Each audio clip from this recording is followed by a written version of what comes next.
Welcome to the Saturday Sports Line. Since 1969, the premier sports show about local high school sports, featuring coaches, players, and special guests. Now, here is your host of the Saturday Sports Line, Kankakee Valley Broadcasting's WKVI Sports Director, Mitch Columbi, and sports analyst, Chris McGowan.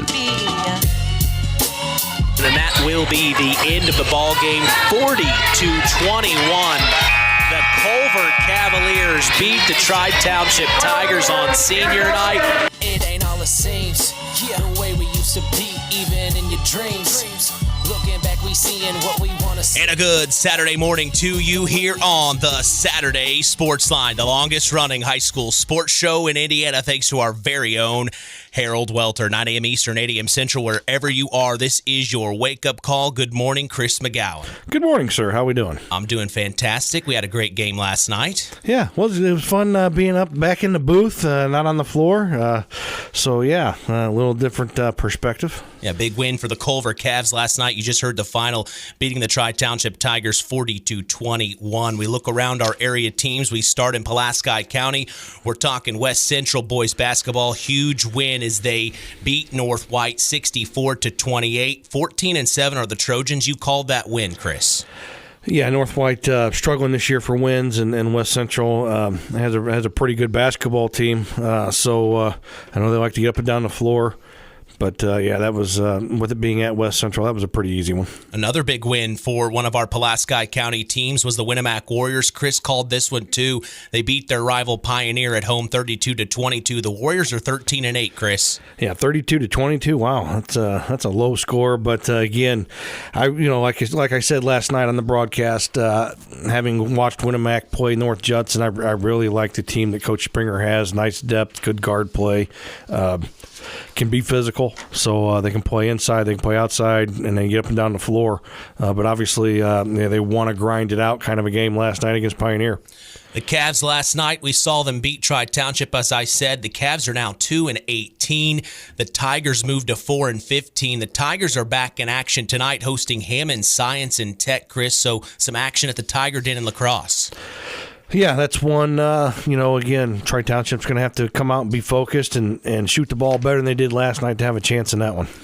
We move to Stark County. The Oregon Davis Bobcats, tough loss on the road at Caston last night, 67-30. 2-17 are the Cats. We will chat with head coach Larry Sennert at the bottom of this hour. Staying in Stark County, the Knox Redskins, tough loss on the road last night to Wheeler, 52-48 was the final. The Redskins are 2-16. We will see them tonight in action at Union Mills, the launch pad, as they take on the South Central Satellites, who are 10-9 at this point in time. So a good game on tap tonight. We will be going live at 7 p.m. Eastern, 6 p.m. Central on your local hometown radio station. And then finally, the North Judson-San Blue Jays, a big overtime win. You heard it on our other station, KVB's WYMR with Rusty Nixon. That's Max 98.3 FM. Man, I caught the tail end of that game, listened to the overtime.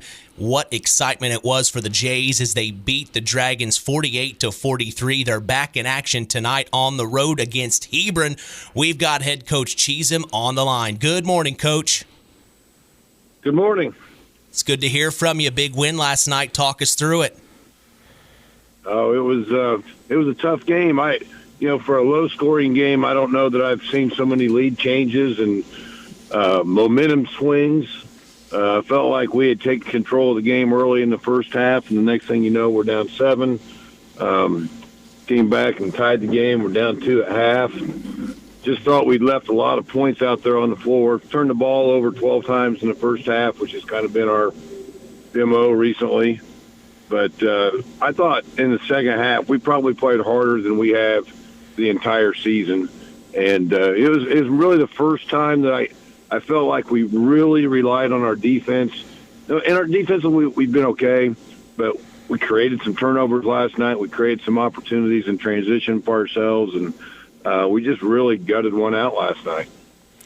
Yeah, it seems to, you can always lay your hat defense. If the ball is not going through the basket, that's the one thing you can always hang your hat on is defensively. And it's always nice to be able to create those easy opportunities to score with giving yourself fast break points. Yeah, and we needed some of those. we missed a ton of layups last night. We were talking on the bus on the way home, the coaching staff, and we haven't statted it yet, but we probably missed 12 to 18, point-blank shots that we should have made. And sometimes when you're playing so hard, you get a little tight around the basket, and a couple misses lead to a couple more misses. But really, we had some guys step up last night. I thought Owen Radke, he's one of our two seniors, played a great floor game. He didn't score much, but it might have been his best game that he's played for us. He was really he's really a game changer on the defensive end for us. Cole Wilcox hit a huge basket down the stretch when we were down 2, and he wheeled and dealed inside and got a big bucket for us against our 6'6" center. Other guys that stepped up. Javen Christensen is a kid. As a sophomore, he's had some growing pains early in the year, but he's been playing really well. He had 12 the other night against Culver. He had 17 last night at Argus. He's been shooting the ball pretty well for us. We got good contributions from everybody last night. Eli Radke, again, played another steady game for us. Xander Nowak came off the bench and played great. So, we just had a lot of kids step up last night.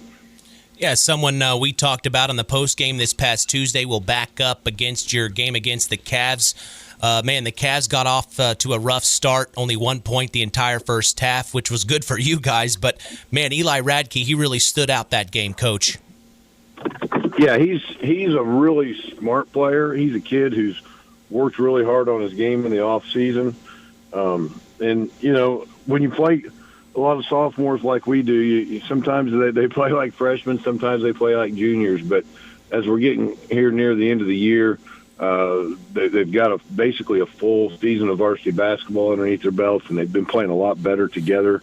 Logan Pradke made a huge bucket for us last night in overtime. We were up 1, and he makes a nice drive down the middle to the basket and scores it and gives us a 3-point cushion and made things a little tougher for them offensively after that. So, our sophomores, Eli and all those guys have really been stepping up. Yeah, you are in the middle of a 4-game road stretch. Started off with 2 wins here, Coach, but you're back in action tonight at Hebron. What do you know about them? Hebron's a really good basketball team. They play a pretty good schedule. They got a couple kids that can really put it in the basket. They got a couple of perimeter players that are averaging over 17 a game. They lost a tough one last night in overtime on the road, so they're kind of the opposite of us coming in tonight. So it'll be interesting to see how each team bounces back. Yeah, anything in particular that you've been talking about in practice, maybe you want to see tightened up a little bit for today? For us, I think when we play offense inside out, we get the ball inside first. We're a lot more effective, and that's something that we've been working a lot on in practice. We have some guys that can shoot some threes, but I think the types of threes that we are down at a higher rate are the ones that come off inside-out action, whether it's a driving kick or it's a post feed and a kick out. So that's on offense. Again, sound like a broken record with the turnovers, but when we can limit our turnovers, we can be pretty effective on that end as well. So defensively, we've been solid most of the year with keeping teams scoring down. We just really haven't created as much offense out of our defense that we would like. But last night we did a little bit better job of doing that, so maybe that's something that we can hang our hat on going forward.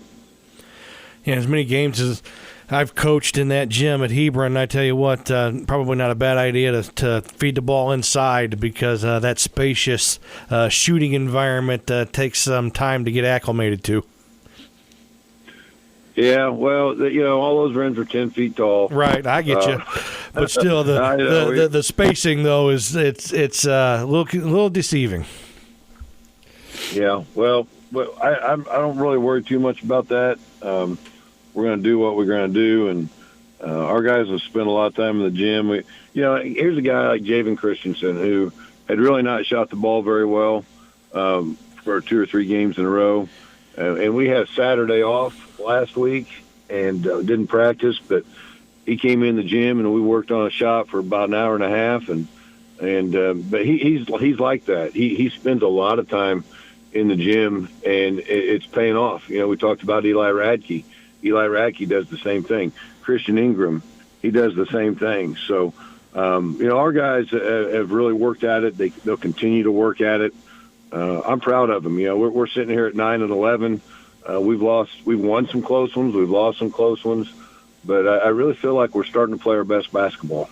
Yeah, I'll have to agree with that, Coach, because this past Tuesday against Culver, it reminded me of when I played basketball. You guys made a concerted effort to get it inside, and it really worked. It really controlled the paint, and then that opened the shooters on the outside.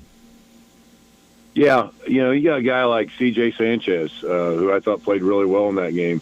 He got 2 quick fouls last night, and they kind of the officials took him out of the game, but boy, you got a big guy like that inside. He can score. You got Cole Wilcox who can do some damage in there.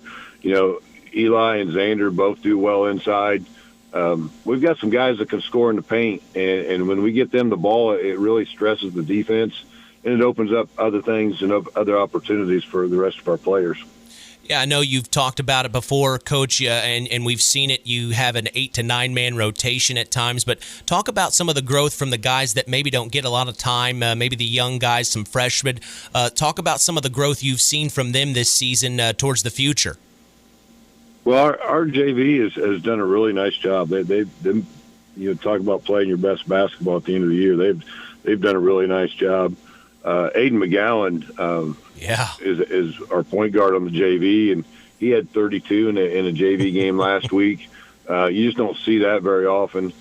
He's a tremendous athlete, and his growth as the season has gone on has been pretty exciting for the varsity coach here, because he was just an athlete playing basketball at the start of the season, and now he's really starting to understand the game. He still does some things that you can't teach, like he just naturally knows how to get to the basket.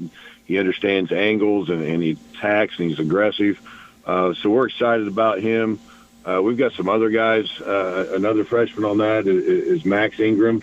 He's one of our post players. So those 2 guys in that class have played really well. We've got some sophomores on the JV. Nolan Trusty had a great game last night. I think he hit 4 threes. Who else do we have down there? We have Andrew Chambers. He's a tremendous athlete, great defensive player who's found some ways to get the ball in the basket, and Elijah Allen has also played very well on the JV. So those guys have kind of led that effort. They'll all be dressing in the sectional for us, and they're guys that we look forward to seeing on the varsity floor in the future. I know your mind is on Hebron at this time, but before we talk next Saturday, you'll also see KV on the road. So some 2 big games here before next Saturday, Coach. Yeah, 2 really quality opponents, both on the road. We're going to have to play at KV on their senior night, and they've got several seniors on their roster, so that's going to be a tough game, but that's okay. We want to play some tough ones here and be battle tested as we head into the tournament, and tough test, but ones that we're excited for. Coach, with the draw being this Sunday, how do you handle that as a head coach? What's your process? Some teams like to get together and have a little watch party. How do you guys handle that? Yeah, we do. We'll have a watch party at my house on Sunday, and nice. We've kind of done that and in the past, and it's kind of fun to sit around and watch our draw and then see some of the other teams on our schedule, who they're going to play, and just kind of get you excited for the tournament. It's a chance that we can sit back and relax and have a little fun together. I got to ask, Coach, is that I haven't looked yet. Are you guys hosting that sectional again? Yes, we are. Oh, so you guys get to come back home for at least one more home game. That's got to feel pretty good. You get into the postseason. We've kind of talked about that in the past, Coach. It's nice to start the sectional on your home floor. Yeah, it is. There's a little bit there's a level of comfort there. When it all comes down to it, though, it's really just who's going to play the best that week. And, it's different this year. We've got a different, cast of characters in that sectional. We've got 8 teams now. Someone's going to have to win 3 games. If you get the wrong side of the draw, you might be playing on a Wednesday, Friday, Saturday, which 3 games in 4 days is pretty tough grind. So we've got some depth, and I like our team, and hopefully, we'll just be playing our best in 2 weeks. Yeah, Chris has talked about it before. When you really look at it, a sectional is one of the hardest things to win. Yeah, it's there's so many variables. Last year we had a tough draw. I mean, we had to play LaVille, who beat us by 13 in the regular season, and then we turned around and had to play Hebron, who was 23-2 or something like that, and we're able to come away with a victory there. So, it's tough, and you gotta enjoy the times that you win it, and it's one of those things. You build everything during your regular season for that 1 week, and you just hope things turn out for the best. Coach, good luck tonight on the road against Hebron. We'll make sure to get score updates and share that on the air, but we hope it's a big-time Blue Jay win. I appreciate it. Thank you very much. Yep, we'll talk to you next week. That is head coach of the North Judson-San Blue Jays. It is Kit Chezem here on the Saturday Sports Line. We always appreciate his time. Blue Jay Nation, you better head to Hebron. They need you tonight. Big game. The Jays playing the best basketball of the year right now. We're going to take a break and come back. We are going to button up South Central Lady Satellite Basketball with head coach Doug Nelson on the other side. Jordan Green now to Caleb McEwen. Entry pass to Drake Zorich. Makes a move underneath the basket. Drake Zorich. Yeah, nice reverse layup there by Drake Zorich, who we talked about with head coach Drew Mawson last week on the Saturday show. He did a full season of wrestling and then just decided, I'll play some basketball while there's time left.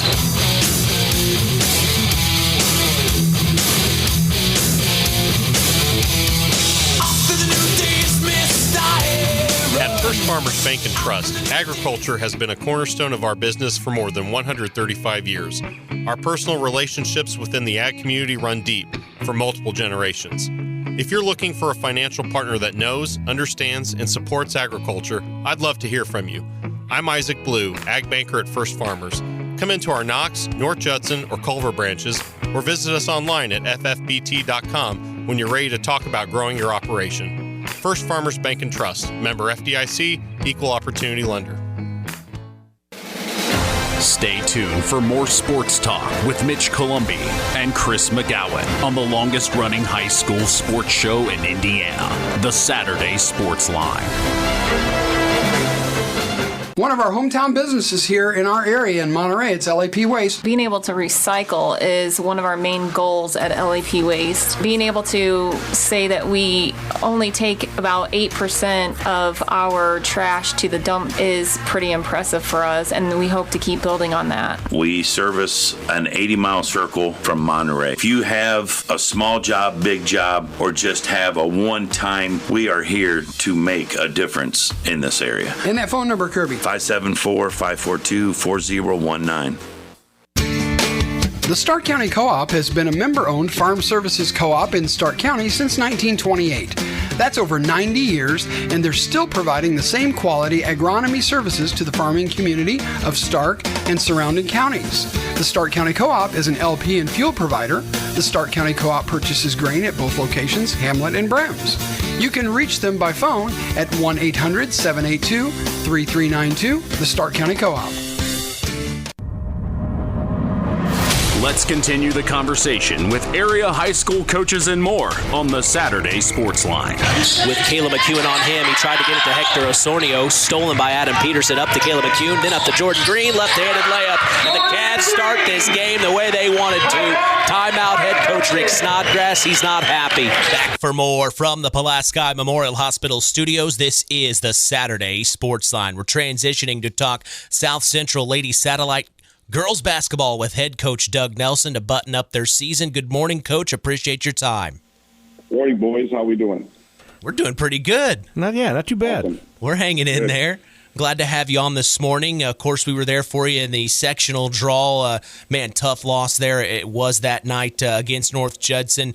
But all in all, a season, your inaugural season, you were able to go 8-15. And like we talked right before coming onto the air, you only had one senior. So the future is, hey, you've got a lot of players coming back.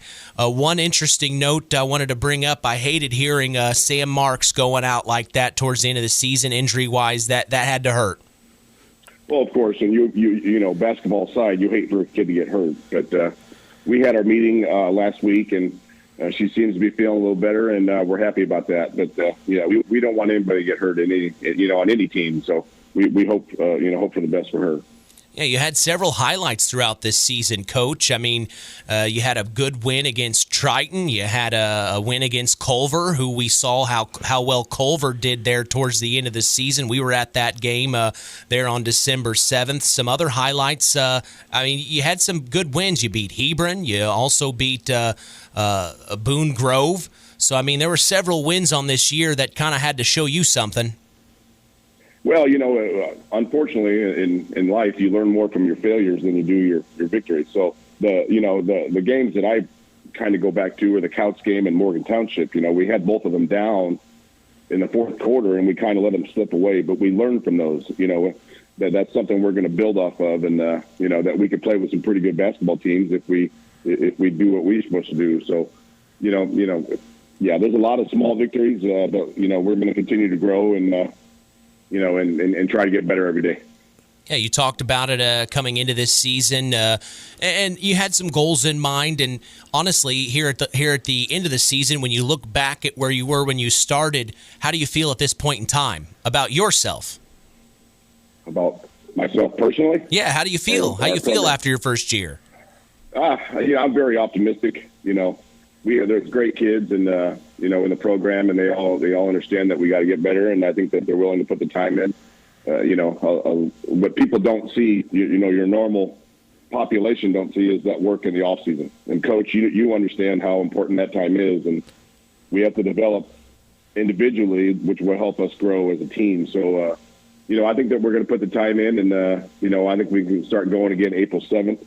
With that limited contact period and 2 days a week, and we're going to get after it then and try to get them in the gym. And when we've been working with the middle school kids and trying to get them ready, for their season, and then and developing the lower levels of our program. So I'm very optimistic about our program. All right, Coach, let's go ahead and take the time and discuss your one senior and how that relationship blossomed with it being your first year and her last year. Let's talk about that senior. Yeah, Lexi Johnson's our senior. She's going to go to Toledo to play softball, and we're very proud of her and appreciative for the time she gave to our girls basketball program. And she's one of those kids that she was your leader on the court. Whether they say that you don't have to be a senior for other people to look up to you, but she was the focal point of our program as far as leadership, and she did a good job with that. And you're going to miss that. And Coach, you've seen it. That's one thing you cannot teach is experience. And she's been through the big games. She's been through big situations, whether it's softball or basketball. And we're excited for her and her future at Toledo and beyond. And but we're very appreciative for the time that that we had with her. This is your 17th year coaching. How's that feel, Coach? I told you last time, I feel old. I'm old, but the kids keep you young. Like I said, I teach fifth grade, and I have a great time with them, and I just learn every day. I go to a game last night. I went to my buddies, my best buddy is the boys coach at Portage, and Brian Klaus, and I went to go to LaPorte last night and watch them play, and they won a part of the Duneland Conference. But as I'm sitting there, I'm eating my popcorn, and I got a pen in my hand, and I just take notes on my bag of popcorn of things that I see. So you just continuously grow. Every game you go to, you can't help but learn something. So the game's evolving. The kids are changing a little bit, but we have to change with it. But it's an exciting time here. If you're an Indiana guy or woman that enjoys basketball, now's that time. But it's fun. We're always learning. Yeah, I tell you, I'm laughing there when you're talking about taking notes because I don't know how many games I've gone to and I've seen something run. And I'm like, ooh, I like that. So, but I'd be sitting there, hey, I need something to write with. I didn't bring anything to write with. I'd be asking people around me, and they're looking at me like I'm an idiot. But it's my wife comical. Always carries a marker or a pen in her purse, so she knows what I'm going to be asking at some point. She just handed it to me. Here, just take it now so you don't have to ask for it. So I said, okay. Coach, every time I go over to South Central, everyone's so nice to me, but something that has stood out over this school year is the amazing compliments I've heard about you from Superintendent Ben Anderson, also several other people at South Central. They really like having you as their girls basketball head coach. It's obvious. Well, I enjoy being there. I'm very appreciative. As you get older, you learn to live with gratefulness and appreciativeness, and I love it every day. It's a little bit of a drive for me, but it's a nice, peaceful drive. And I listen to some podcasts on the way to work, and just great people. Like you said, you start at the top with Mr. Anderson and our principal, Nick Mills, and Mrs. Santana, like I mentioned last time, and Chuck Wilhelm and Miss Bennett, the assistant AD, along with myself, and just good people. The trainer, you can't help but, just feel, I hope, over time that I feel more part of the South Central family. You know what I mean? Yeah. It takes time for me. As you get older, you're kind of like, I've been at some places where you kind of have to look for your wallet, make sure you leave with your wallet. But these guys, it's just a joy to be around, and I'm just absolutely appreciative for the opportunity to be there. It's only my third year broadcasting high school sports, Coach, but something that stands out to me is all the coaches usually take a few days, if even that.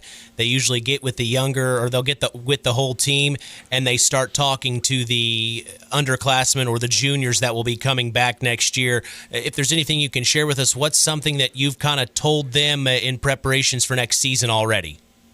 Well, it's not so much that I told them. I listened to them. I'm very open to ideas and their thoughts and what would you do if you were the head coach kind of thing. And, more times than not, they said they wanted to have practices be harder. I was like, whoa, okay, hold on a second. So, so I'm listening a lot right now. And that's the same thing. I'm the new guy in town. I'm new to Union Mills and South Central. So I'm listening a lot and saying, okay, that doesn't necessarily mean I'm going to do everything that they say, but we are going to take that into account as we move forward. We're going to get in the gym. We're going to wear out the shooting machines and try to get better. But again, the kids are great and they're down to earth and they want to win. So the South Central's used to winning. Yeah. You got Chris. The Keith Noose from Couts. He sent me our stats and our history and stuff this past week. I got that packet, that you always get. And it's been a while since we've only had a 8-15 record. So we got some work to do as far as wins and losses. But, I think the kids are used to winning and they're ready to get after it. I'm excited about that. Coach, it's always an honor to talk to you. I got to also say, Satellite Nation always was there for you guys. Every time we went to a game, they were very loud and proud. It's got to feel good knowing you have a fan base behind you. Absolutely. It's very... It's welcoming, what I mean? Like I said, they were always very welcoming and they always got your back no matter what. And they supported us through the thick and thin this year. And, we look forward to doing that, But, and Chris, too, though, the important thing is, and I'm going to get a little mushy here, but it's having your family there with you, too. You know what I'm saying? I look up in our sectional game or a big game, and my brother's there. He's an ex-coach. He's now a principal at Valpo. His family's there. My mom and dad are still around, and they're there. Eating popcorn and hanging out and yelling at the refs. And my wife, of course, is there. So having that, looking up and seeing people you trust and love, as well as our crowd that I'm trying to develop that, what I mean, where they can trust me and I got them and we're all on the same page and we all want the same thing for their kids. That's part of the fun. So, I'm just appreciative for the chance to be there. 17 years doing something's a long time, Coach. What is it about this sport you love? It changes, and I've also coached baseball and it changes, and it's working with the kids and seeing a kid, spending time with the kid. I'm working all the way down to fifth grade. We have fifth grade basketball. You take a kid in fifth grade and then, in a while when they graduate, you look, you felt like you had something to do with that, in their plans, and you're trying to help them along, the teenage years and trying to make good decisions and be good people once the basketball days are over. So that's what it's all about. Again, we all like to win, but it's still about the people. It's about growing people to be leaders in their community and productive people once their basketball days are done and gone. Will you be at the boys' game tonight? We're going to be there. I'll be there, man. Yeah, I'll get some popcorn for you if you want it. I'll be there. So, yeah, we'll be there. All right. Well, I look forward to seeing you, Coach. It's always an honor to talk to you. Thanks for hopping on here. Thank you, sir. Thank you for everything you guys do for high school sports. We appreciate it. No, absolutely. Keep up the good work, and we'll stay in touch. Thanks, man. See you tonight. Yes, sir. All right, that is head coach of the South Central Lady Satellites girls basketball team, Doug Nelson, here on the Saturday Sports Line, buttoning up their regular season. 8-15 on the year in his inaugural year, his 17th season overall. He's a 6-time sectional champion, so Satellite Nation, head coach Nelson knows what he's doing. Stay with him. He's going to get there. We're going to take a break and come back. Don't go anywhere. More sports talk on the way. We're going to chat with West Central Lady Trojan head coach Tyson Mellon. It's on the other side. So now Daly to take it out underneath their own basket for the Tigers. Nice find to Osornio. Oh, no, it slipped through his hands. He saves it to Cody Burnage from the short corner. And the Tigers get on the board.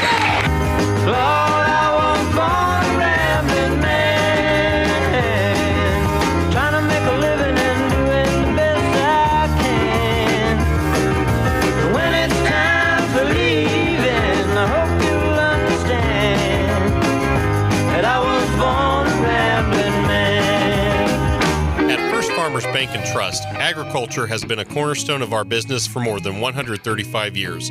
Our personal relationships within the ag community run deep for multiple generations.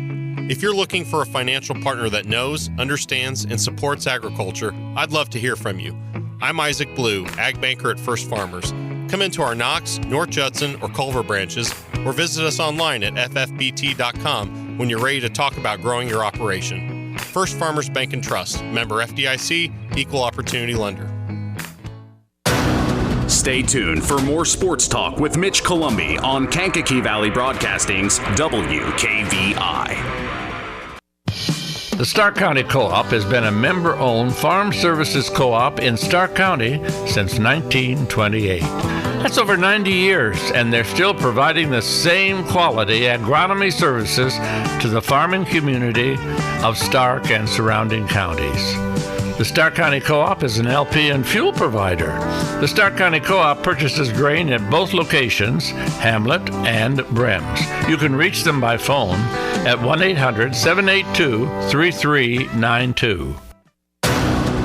You're listening to Mitch Columbi and Chris McGowan on Kankakee Valley Broadcasting's WKVI. Welcome back to the Saturday Sports Line. We transition to talk West Central Lady Trojan basketball with head coach Tyson Mellon after an amazing season. Wow, it's been quite a while since they've had a season like this, so let's go ahead and bring him on. I've got him on the line. It's head coach Tyson Mellon. Good morning, Coach. Good morning. How are you guys? We're hanging in there. How you doing? Yeah. Good. Not too bad. I mean, other than Bambi running into the side of my truck this morning, I'm doing all right. Oh, my. Really? Well, yeah. My goodness. Oh, man. That's all right. It's just a dent in the rear quarter panel on the bed of the truck. It's a truck. It's all right. Oh, gosh. No biggie. Well, that stinks, to be quite honest with you. Okay, moving on. Coach, this was an amazing season. I look back through the records. It's been since 2014, 2015. You guys have had a season quite like this, 15 wins. What say you? Yeah, this group is just like last year's group. They've put in a lot of time, and when you work hard, good things tend to happen. So they're putting in the effort, and it was a good season. It was a fun season. When you got a lot of girls, it's hard to get everybody the minutes that they want, but we got through it, and we're heading in the right direction. So Yeah, towards the end of the season there, you went to double overtime with DeMont Christian. You picked up that win, but you didn't have to go to overtime at all for that first game of sectionals. You really took care of DeMont Christian 59-33. How did that feel after that night? Yeah, we were riding pretty high. Then Tri-County humbled us after that. So, yeah, it was a good couple days. Yeah, you know, the first time you saw Tri-County, you were able to, it was within 11 points there at the end, right at 11. Sure. But talk about that second game. What changed from the first matchup with Tri-County in your mind? We knew that they would press once they could get into it, and once you can score and you got to take the ball out of bounds, that just feeds it. So that first quarter, maybe it was 14-8. I felt we were hanging right with them. And then the second quarter, they score.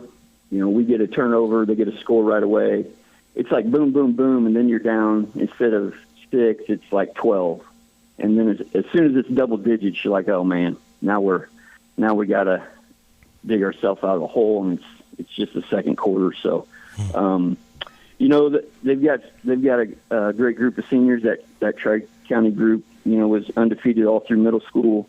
They've been at least 14 to 15 wins since their freshman year. That group, so they're just solid. I mean, they were solid, and they kept picking us up full court the whole game, and I just took that as a show of respect to us. Yeah. They weren't trying to bury us. They know that our kids don't quit. And, they didn't want it to get back to, a 10 to 8 point game, because then anything can happen. So Missy Tyler did a great job sticking to the game plan. She kept us at bay. I don't know that we ever got it. Maybe we got it under 20 one time, but they did a great job keeping us at bay. So. Yeah, Coach, and I mean, this is your 6th season already coaching there. It's pretty crazy how time flies, but something that stands out to me is the growth of this team. I mean, you look just 2 years ago when I came on board here, 6-17, and then last year, total turnaround, 13-9, and then this year, 15-9. So, I mean, it's getting better and better each time we see you. Yeah, and, numbers helps. When I first started, we had 6 girls, and you can't really press. You can't play super aggressive because you'll be in foul trouble. You get somebody with 2 or 3 fouls the first half. Now you don't have any subs. I mean, it's a tough way to start. And I know some schools around the area are going through that now, and it's just unfortunately just an ugly cycle for small 1A schools. Our sophomore class has 7 in it. Our freshman class had 6. So you just see, as long as you got numbers, you're giving yourself a chance. So, and I attribute that to the girls who started in elementary school, and basketball is not always a fun sport to play, but they stick it out, and it's paying off right now. So.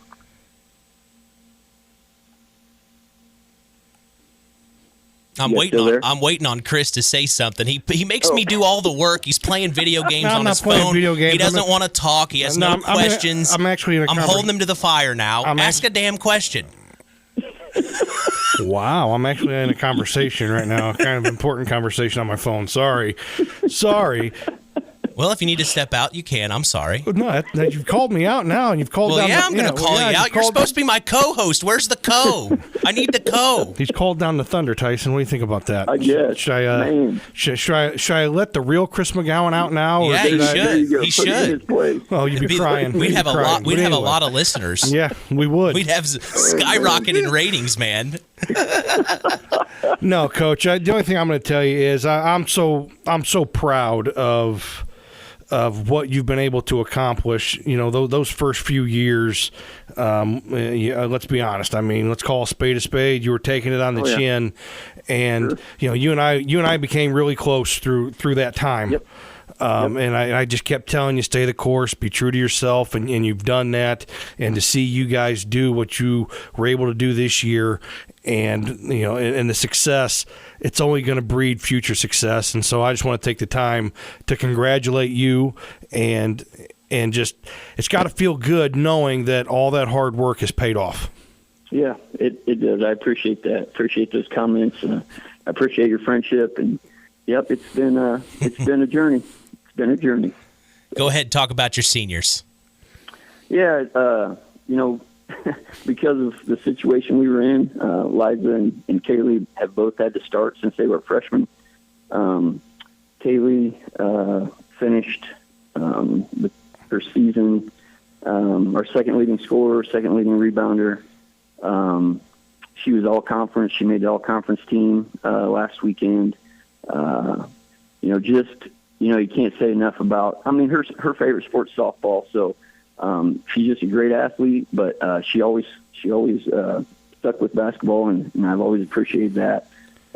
Liza Allen probably didn't have the scoring year she wanted, or maybe we were expecting. But again, a great teammate, a great leader. One of the things we meet with each girl at the end of the season, and every underclassman said how much they appreciated the seniors. And that doesn't always happen, right? That doesn't always happen.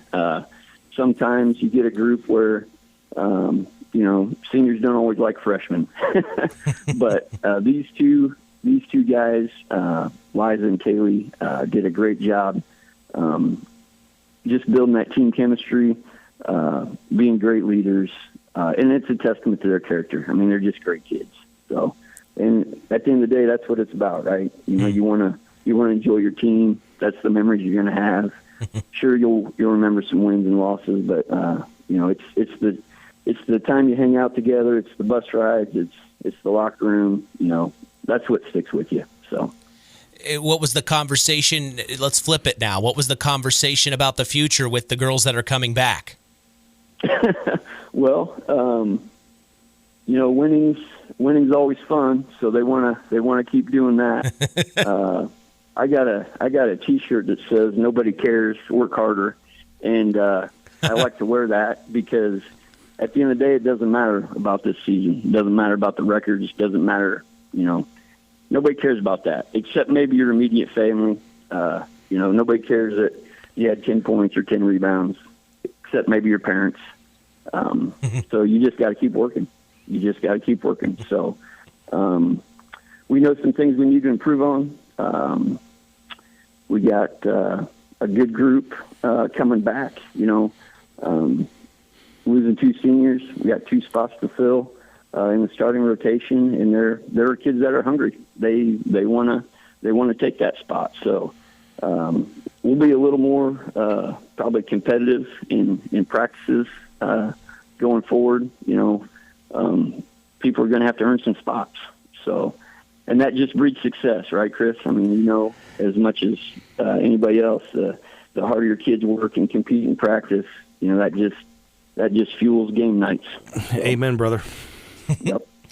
Well, Coach, I always appreciate your time. What would be your message to Trojan Nation right now? I know that they were always there in full support of you. Yeah, I just want to thank everybody for coming out. We had a great turnout this season as far as the crowd, and just know that we're going to keep working, and there's good things on the horizon. So, well, I always appreciate your time, Coach. It's an honor to talk to you. Thanks for hopping on here. Hey, we appreciate you guys and all you do for our area schools. So thank you so much. Hey, likewise to you, Coach. Thanks for what you do. We'll talk to you soon. We'll stay in touch. Yep. Talk to you later. All right. That is head coach of the West Central Lady Trojans here on the Saturday Sports Line. Tyson Mellon, we appreciate his time as always. An amazing year for the West Central Lady Trojans, 15-9. Congratulations to them on an amazing season as a whole. We're going to take a break and come back. We're going to talk Oregon Davis Bobcats boys basketball with head coach Larry Sennert. He's up next. Score still 6-2 here. Gorski fakes right, goes left, gets inside, dump off to Ethan Daly off the glass, 6-4. The Tigers are fighting here. but that don't mean I wouldn't be proud to show you. Coke Zero is now Coke Zero Sugar with great Coke taste. Some people were excited to hear the news. Some were skeptical. So we're not going to have the star of the show you're watching come out and say, "You'll love it." No special jingle written by this week's hottest pop star. No famous internet celebs who happen to be holding the label just so. Okay, maybe just one little pour shot. The only thing that will make you believe Coke Zero Sugar has great Coke taste is trying it yourself. Ice cold Coke Zero Sugar. Try one today. It's hard to believe, but time sure does fly by. Collins Insurance Agency in downtown Knox are celebrating over 30 years of taking care of all of your insurance needs in our communities. If I could turn back time. And we're not going anywhere. Stop in and see Jim and the crew at Collins Insurance Agency in downtown Knox. Insurance you can count on from a business you've trusted since 1989. Proud presidential partners of Western Reserve. Listen for more insight in local high school sports on the Saturday Sports Line. Here's your sports director, Mitch Columbi. Back for more from the Pulaski Memorial Hospital studios. This is the Saturday Sports Line. Well, Chris and I were duking it out in the lobby. Let's just say I got a couple good ones on him. Yeah. Couple bruises, bumps and bruises here. We're wrestling in the studio between breaks, but we were calm. Cooler heads have prevailed now. We're doing good now, Chris. You doing okay? I'm fine. I'm good. Let's go ahead and chat with head coach of the Oregon Davis. But the funny thing is some of them probably think we actually were in a fight. They actually think we're actually fighting. Like, I can't believe that Mitch Columbi. He's just coming in here. That young guy. He's making people fight. Oh my gosh, what's going on here? Right. They have no idea. But anyway, head coach of the Oregon. Good for radio. Good for radio. Yeah, they'll never know. We are talking head. I don't even know what we're doing. We're talking Larry Sennert, head coach of the Oregon Davis Bobcats. Larry Sennert. Tough loss last night on the road against Caston, but we have him on the line. Good morning, Coach. Good morning. It's good to hear from you. Last time we talked, it's actually been a couple of weeks, but you did get a win at Culver there at the end of January, 36-33, which from what I remember talking about with you behind the scenes, that was a good win morally for you guys. It was. The kids played well. We'd won the couple nights before. We put a really big win together and won that game. Weren't quite as focused against Culver as we needed to be, but we found a way to win. Got off to a good start, played well, and then kind of took our foot off the gas there, and then they got back in the game and did some really good things. But we found a way to finish it off and win the game. You've seen some really good teams since that time. Pioneer, tough loss there, and then on the road to Washington Township, and then Caston.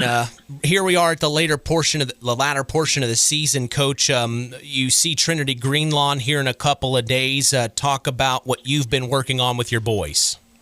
Putting the ball in the basket, same thing every year. It seems like we just have trouble scoring the ball, and it doesn't really matter what you do. You got to play defense, don't get me wrong, but you still have got to be able to score the ball and do it with a little bit of, where not just easy shots, but all the shots that, change a game, change the way the team plays defense from a layup to a three-pointer. Yeah, you got to be able to do it with some consistency, I think was the word you were looking for there. Yes, it was. Thank you. Yes, that was. We got to be consistent. We've been consistent in a couple of bad areas, and that's turning the ball over. It's an area that, when we play well, we don't have the turnovers. Last night we played, Caston's a pretty good team, but a team that I thought we really could have competed with better than we did, but we had way too many turnovers. And a lot of our turnovers are unforced, it even makes it worse. Talk about the bus ride from Oregon Davis to Caston. That's just that's a ride. That's a ride. Yeah. It wasn't bad. It is what it is at this point. We've had a couple good days of practice. We really thought we were more focused than the previous game. I thought the Pioneer game, the kids weren't ready. I don't know whether I'll take the blame or what. We overlooked them. We did not play. We were there, but we didn't play. And that was a big key for us, With our group of kids, you've got to be focused and you got to compete every night, no matter who it is, and you can't live on the last game. You got to look towards the first game you're playing, which is the next game. So, yeah, and when you're struggling, you can't how was I going to say this? The margin of error is slim. There is no margin of error. You Right. know, we do things right. We can compete, and when we compete, we play at a different level as a team. When we don't compete or we put our heads down, that's when the things don't go well, and we kind of we've got to somehow figure out how to change that, where we compete from a lot of our first quarters we're competitive. We do a lot of good things, but if things go bad, we go bad. It's a rare occurrence. Monday night game here. You are hosting Trinity Greenlawn. They're 13-6. The Titans are. What have you learned about them in preparation? Well, I thought we were hosting them too, but the game is away. So, it is? Yeah, and I did think we were hosting them. I really did. But, yeah, it's away. So we're going to go there, and then we're going to make we have a makeup game against River Forest, so we're going to go there, and then we'll finish the year off. Senior night will be against Rochester, which is a very good team. Oh, wow. So 2 Caston, 2 Trinity Greenlawn, 2 River Forest. Yeah. Are you getting paid? Are you getting paid mileage? Yeah. Yes. I don't know about that, but I don't have to drive the bus yet, so we're okay there. But oh no, yeah, I had to drive the bus too. So I mean, that's not fun, especially after a tough loss. I don't have to drive that bus. I drive the little bus on if we can do something, where it works out. But no, I don't have to. They don't trust me with a big bus. Well, you've got something exciting going on today, Coach. I bet you're pretty excited to watch. Yeah, I'm going to go down here. My grandson went to Eastside, so I'm on my way here. I'm just about to Logansport. Eastside girls basketball team is really good. They've had 2 years of good success, so I'm on my way down here to see them. I apologize that I couldn't come in the studio. I'd much rather see both of your smiling faces in there and in the some of the back and forth we get. So well, yeah. I mean, I missed the fight. The fight. Yeah. Not only that, but to stand in between us to keep fun to keep Mitch from getting hurt. Yeah, well, I'll let you two be the judge of that. Hey, he does have a leg up on me. I'm an only child, so, and I know his brother. I at least know one of his siblings, so I can definitely say he's probably right about that. Right. Yep. So back to last night's game. What going into the game against Caston, you said it that you thought you could compete with them better than what you did. What did they do that concerned you going into the game? Really, this sounds bad. Nothing they did concern me other than they have some shooters. They're young kids. They play hard. But it was more about us, and I'm probably repeating myself by saying that a lot. But unforced turnovers has nothing to do, basically, with what they're doing at that point. It's what we are doing, and we threw some passes that were just unbelievable. And in high school basketball, you get up, and we got up 6-0, I think, or 6-2, or 8-2, and then we go on a run where we turn the ball over 4 or 5 times, and they get back in the game, and the place had a really nice crowd. They honored Deb Stevens there. And they honored their seniors, and so the place was a really nice crowd. And they got their student section, they got into it, and we kind of we just took our foot off the gas, and then 10 points is 20 as fast as you can say it, and that's an area we have to improve on. We have to believe in ourselves better. Yeah, I'm not sure how I'm going to get that done yet, but we're going to work at it. I mean, we accept, we've got to learn to compete the whole game, not just the first 3 minutes or the first 6 minutes. And that's probably, I love my kids. I love their effort. They'll be back there to practice and they'll do it, but you still got to compete. You have to compete. And anything you do in life, you've got to compete, Yeah. So. Well, and just to add on to that, Coach, I was about to say, the games we've watched, the first few possessions, you guys are really right there with the other team. It's just maybe a couple of things the other team will do to you guys, and it's almost like they get down on themselves and then get upset that they weren't able to stop a big three or a nice shot on the inside. It seems like one or two things go bad, and then they just kind of get down on themselves a little bit. Oh, that's perfectly said, and that's the way it is. I mean, we put on the board even when we put all our stuff, next play, next pass, next dribble, next shot, just keep playing. Just keep playing, because if we would just get past that point, I've heard a couple coaches talk in front of me, and, our biggest key is, and I'm sure the parents aren't going to like me saying this, but, we play in the summer with maybe 3 or 4 kids, 5 kids, and it goes back to the summer. You got to be committed. You've got to work on those things, whether it's, pivoting or whether it's, pass fake, shot fake, triple threat, all the little things, you have to do them in the summer. And we just got to get a commitment where the kids will come and really commit themselves. We don't have football. So they have time, but it's a commitment. And I've heard, South Central's coach said it. It's in order to get better, you can't wait till the season starts, or you can't show up the first day of practice for, in the fall and expect to be competing with some of these schools that, Coach Chezem and his kids are in there doing all the extra things, and we try to get them to do it, but we've got to get more support from the players and the parents and get them in there, and let's get better. Yeah. Yeah. You talked there, and I kind of wanted to bring this up, and it's kind of a good segue. You talked about your kids believing in themselves and being mentally tough and all that. Have you seen the Rick Pitino halftime, rant you want to call it, or pep talk, St. John's versus Providence? It got a little profanity in it, but again, just his talk, and what he says, right. It is so true. And if you haven't seen that, I've seen it, and it's very good.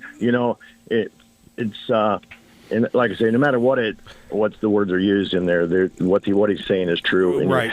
You have to believe in yourself and believe in, and he's right. But like I say, we'll continue to work on it. We got hopefully in the summer we can do it, but ultimately the student kid, they got to believe in themselves. Yep. You get up in the morning, you go to work. I tell them, you got to believe in yourself. You can go do your job that you want to do and continue on. And I'm not making excuses, but effort, energy, and enthusiasm go a long way in high school basketball.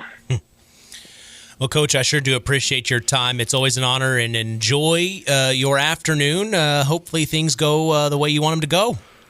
Yeah, I'm just hoping to see some good basketball. That's, it's like when the season does end, you always go watch teams, and I heard you guys talking, and you may pick up something, the smallest thing, but it's something that you remember and you can carry on back to your kids when you get back with them, and that's just for the love of the game. You have to bring a pin. Make sure to bring a pin. Yeah. I heard you guys talking about that, but yeah, I usually have. I got a phone. I can always put it in my phone. There you go. Coach, thanks for hopping on here. Enjoy the rest of your weekend, and we'll keep in touch. We'll talk soon. Sure. Look forward to it. And if I need to bring my whistle, I will. If you guys need me to referee that. That'd be a lot of fun. Yeah, well, for Chris. two out of three fall match. We'll just see how it goes. Okay. Boy, he's wanting you to get hurt bad. I know. We'll rearrange the lobby furniture so we don't break anything. How's Let's just make it a fundraiser. We can fundraiser. We'll stream it online and we'll make some money. There you go. Lenny's Chris. Yeah, Lenny's probably listening. What out of Mitch? Lenny's probably listening right now, going, "What are these two knuckleheads doing?" I want to hear your wrestling names. That's what I want to hear. Okay. It's just going to take a couple of minutes here. Gotta give you some time on that one. Just get back to us on that. Okay. Thanks, Coach. I appreciate your time. Thank you. Thanks for your time. Thanks for all you guys do. Oh, same to you. All right, that is head coach of the Oregon Davis boys basketball team, Larry Sennert, here on the Saturday Sports Line. Well, we're going to take a quick break, go to the top of the hour, news and weather on the way, as well as our Athlete of the Week interview with Winamac wrestler Talen Garner. That's all coming up next. We'll also talk with head coach of the Tri-Township Lady Tigers, Christian Porter, after that Athlete of the Week interview. And then right before the Where Are They Now segment, we will talk Winamac wrestling with head coach Kullen Day as their season comes to a close. The Where Are They Now segment, something you're going to want to stick around for. Harold Welter is talking with Eric Materna, who graduated a couple of years ago, running quite well there. Yeah, running quite well down at Marion University. So, one you want to stay and listen to. And, hey, while we got a couple minutes here, I, too, want to, real quick, wish the Rensselaer Lady Bombers and Coach Wes Radke, cousin of mine, former teammate, former guy that I've coached with. I want to wish them the best of luck in semi-state today, taking on Sheridan at 11 a.m. Eastern, I believe. All right. That's happening all today. Don't go anywhere. The Saturday Sports Line continues. as here's Jonas McEwen tracking down a steal. He'll pick the pocket of Selby. He's going to take it all the way off the glass.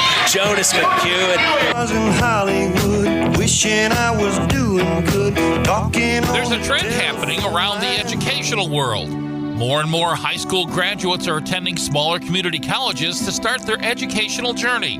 At Marian University's Ancilla College, we welcome students from all walks of life.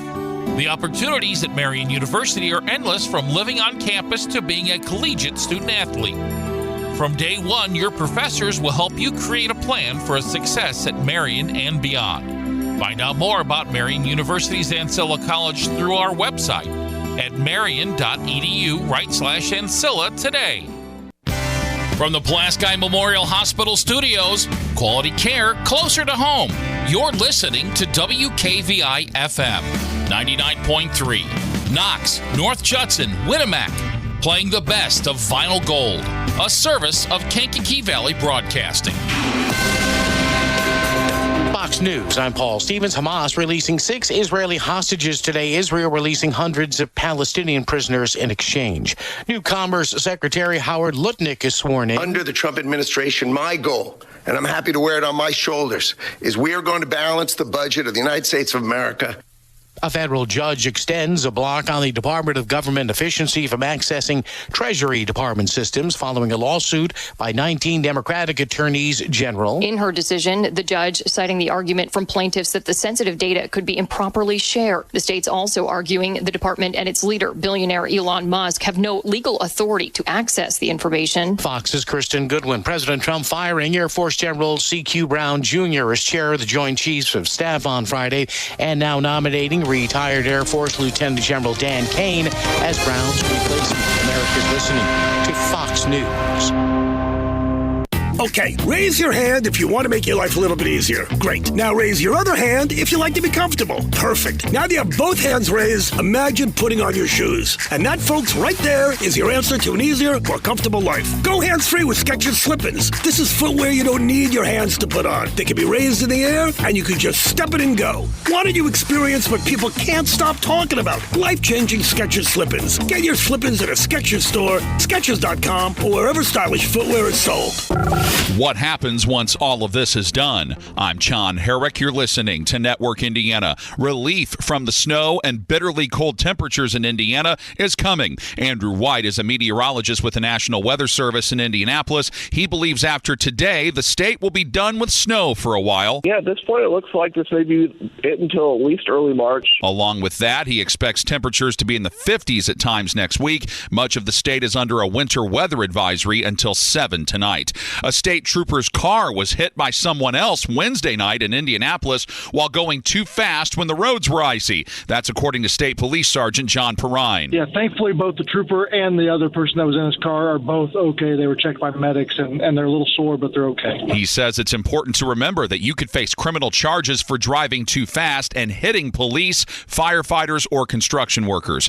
County jails in Indiana are no longer getting payments from the Indiana Department of Corrections for holding state prisoners and low-level felons. The IDOC says they've exhausted their funding for fiscal year 2025, and they're working with the state budget agency to figure out options. Advice is expected soon. Jake McDaniel reports Governor Mike Braun signed an executive order for Hoosier families. He signed that executive order to make sure kids with autism are cared for. It will benefit not only themselves, but also their families and friends. Indiana Medicaid payments on ABA has risen in just 2 years from over $14 million to $120 million. Payments are expected to rise to over $600 million to help 8,000 kids in 2026. Jake McDaniel, Network Indiana. Teachers from the Vigo County School Corporation faced off against the Harlem Wizards Wednesday night in a charity event to raise money for schools. The Wizards are a basketball comedy team that entertain the crowd with their tricks and skills, focusing on fun rather than winning. You're listening to Network Indiana. I'm Pro Football Hall of Famer Dwight Freeney, here to talk to you about something that truly matters: organ donation. Recently, I had the honor of meeting some incredible kids who are waiting for a life-saving organ transplant here in Indiana. These kids are fighters. They're full of dreams and hope, and their lives depend on people just like you to say yes to organ donation.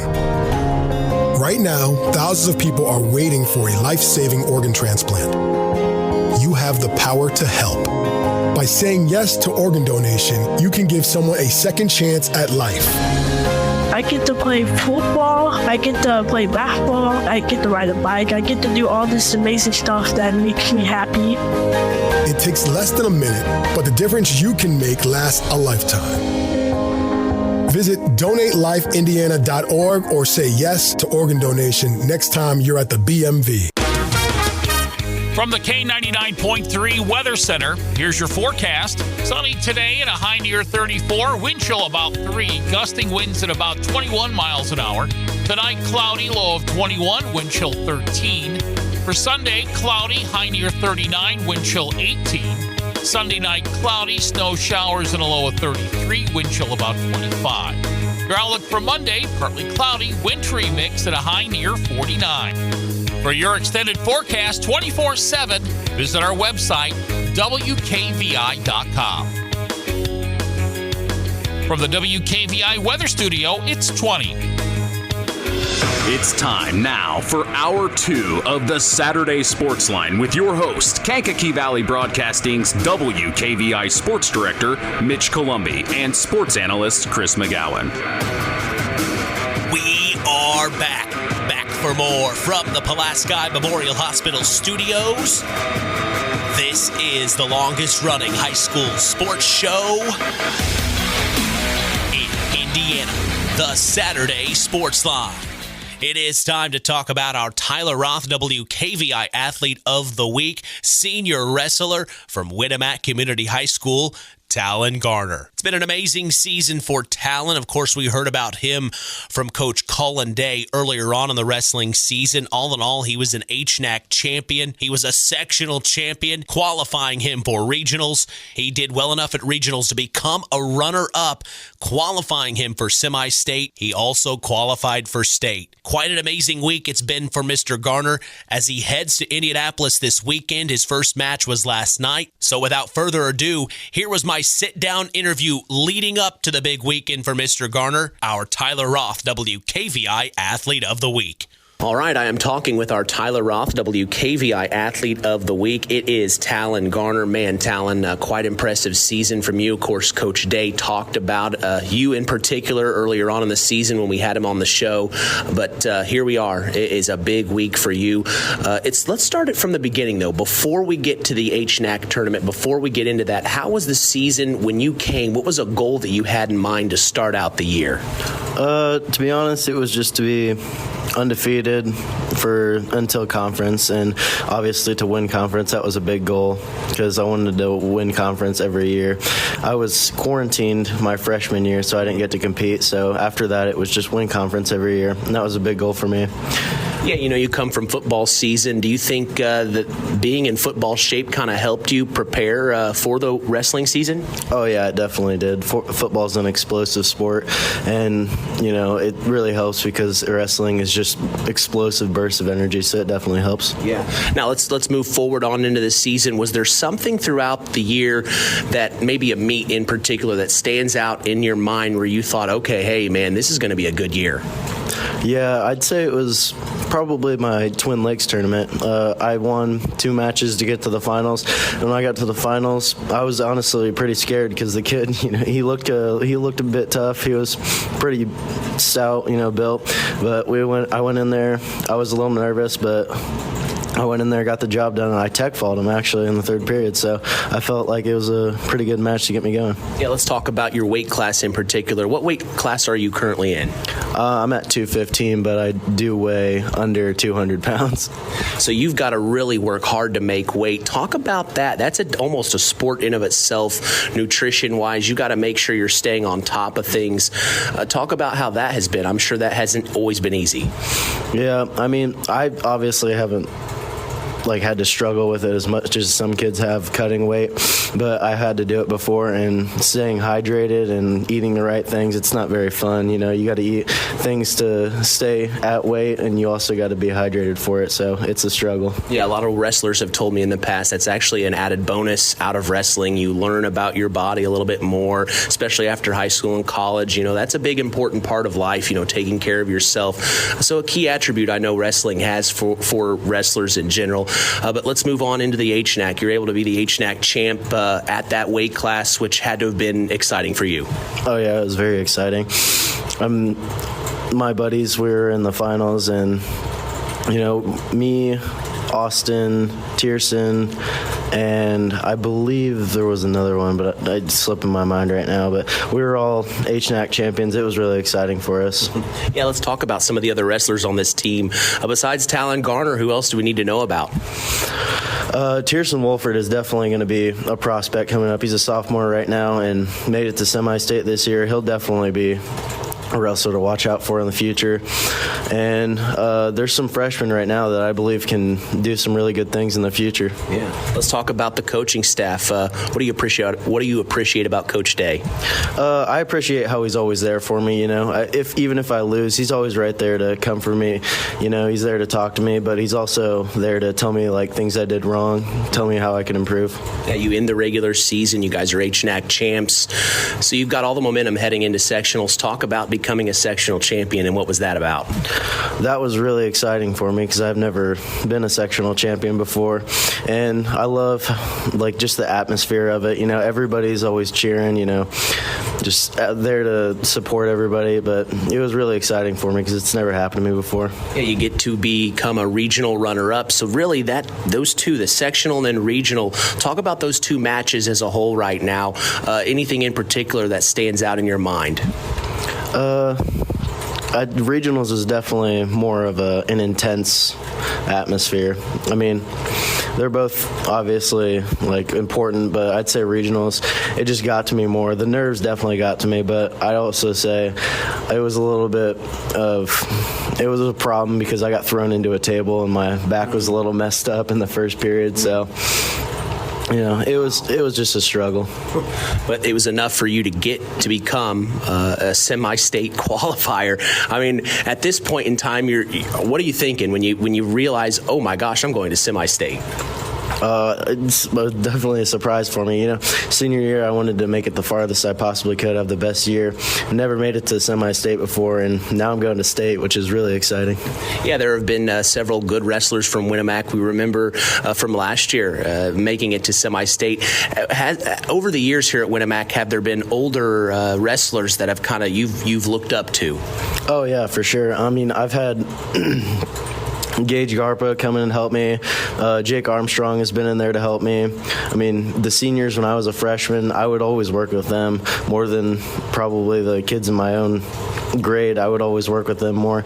So they definitely helped me become the wrestler I am today. Well, you do well enough at semi-state here. This is the big week. You're going to state. I know that at the time of this interview, it'll be after Friday, but here we are on Wednesday. What are you hopeful for your first matchup on Friday? What do you know heading into state? I've watched some film on him, so I know what kind of wrestler he is. He's definitely a competitive wrestler. He's explosive, quick, he likes to get with it, so in rankings, he is better than me, but, I also beat a kid who was a lot better ranked than me at semi-state my very first match, so anything could happen. There could be an upset.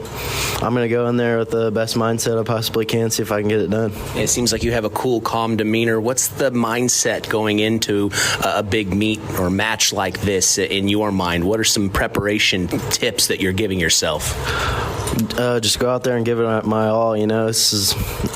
It's the last road for me, last ride, so I just got to go out there and try and give it all I have, Tell us your parents' names.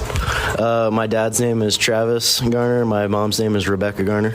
And talk about the support system they've been for you. My dad really gets into this. He sends me all the videos. I need to watch. Sends me moves that he sees on Facebook. He says work on this at practice. And my mom, I mean, when we're at the meets, she's watching me. I'm down on the mats, and I can hear her screaming from the bleachers. She's quite the supporter. And that's awesome. Talen, talk about being here at Winamac. What's it mean to be a Winamac Warrior to Talen Garner? I mean, it's really important to me to go out there and, like, I love representing the school. I mean, just doing good things like that, being the best I can, and it reflects on the school. You know, it shows, like, the system we have here.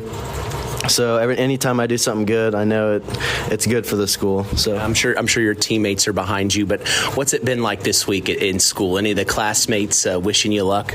Oh yeah, everybody's been talking to me about it. Everybody's wishing me luck, and I just love that. I love that they're there to support me for that. It's really nice. So here we are. You're heading into state. Was this a goal of yours? Yeah, I mean, I'll be completely honest. When I saw the kid I had to wrestle at semi-state first round, I was thinking, I don't know if I'm going to make it out of this. So, I mean, I obviously have hope to make it out. I really wanted to. I wanted to make it to state, and I did, but I didn't really think I was going to make it out of that first round, if I'm going to be honest. But you did, and here you are, and you're heading to Indianapolis. Man, this is going to be awesome. Congratulations on being named one of our Tyler Roth WKVI Athletes of the Week. Good luck, Talen. Go get it done. Thank you. It's an honor. Well, I appreciate Talen for his time. Also, huge shout out to Athletic Director Brian Leverns for helping me set this interview up, as we will be taking a quick break and coming back. More sports talk is on the way. We are going to chat Tri-Township Lady Tiger Girls basketball with head coach Christian Porter. That's on the other side.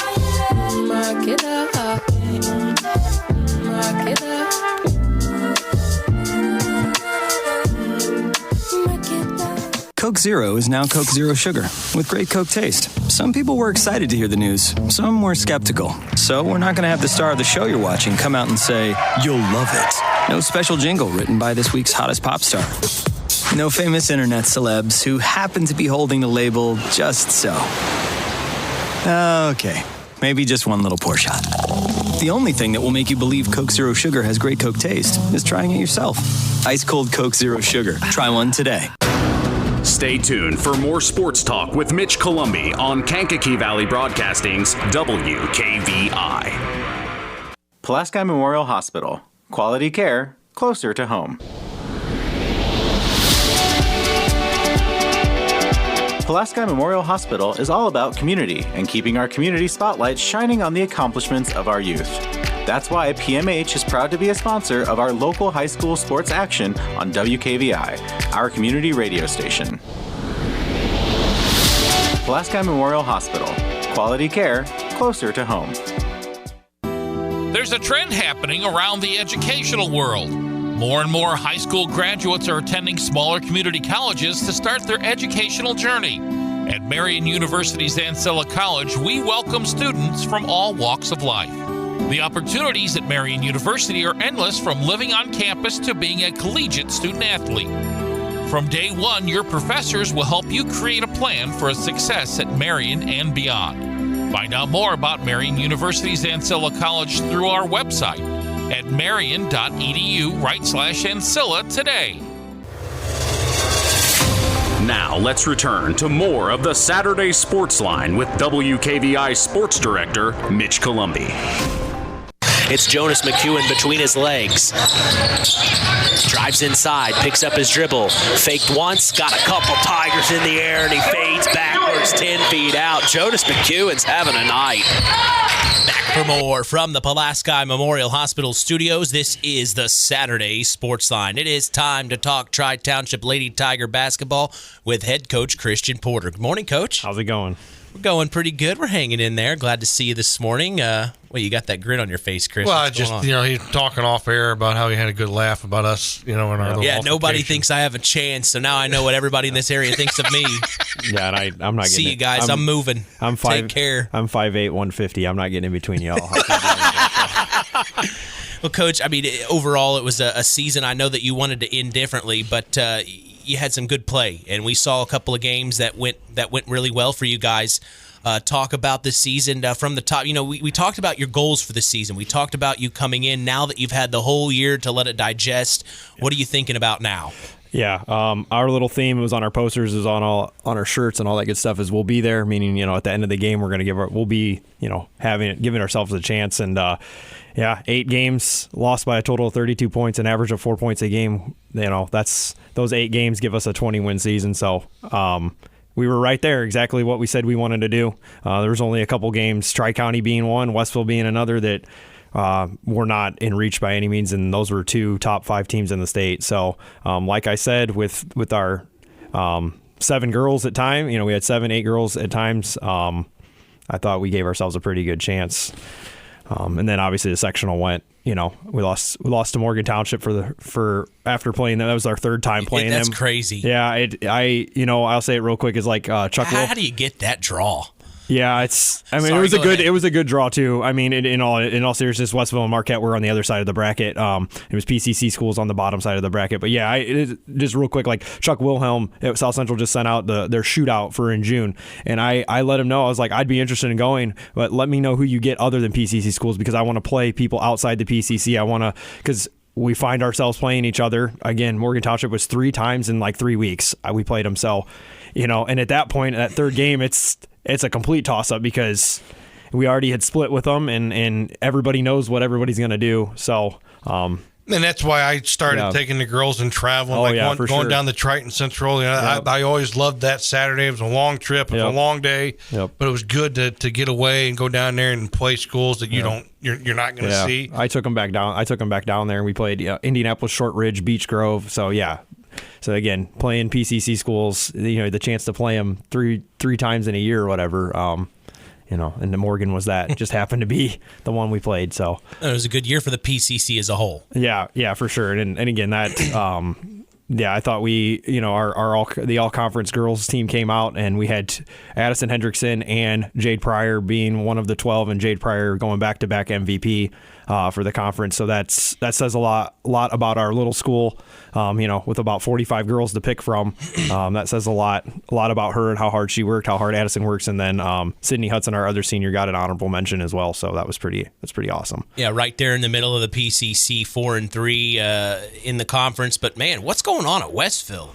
I mean, they undefeated in the PCC, 21-3, but they lost the first game of the sectional to Marquette Catholic. And I think that's the story I always go on, is coaches, have a rough season, but then they end up having a good postseason, and then teams have an amazing regular season and they lose the first game of sectionals. So, I mean, it just really is a toss-up. Well, but Marquette Catholic's also the number 1 team in Class 1A, so...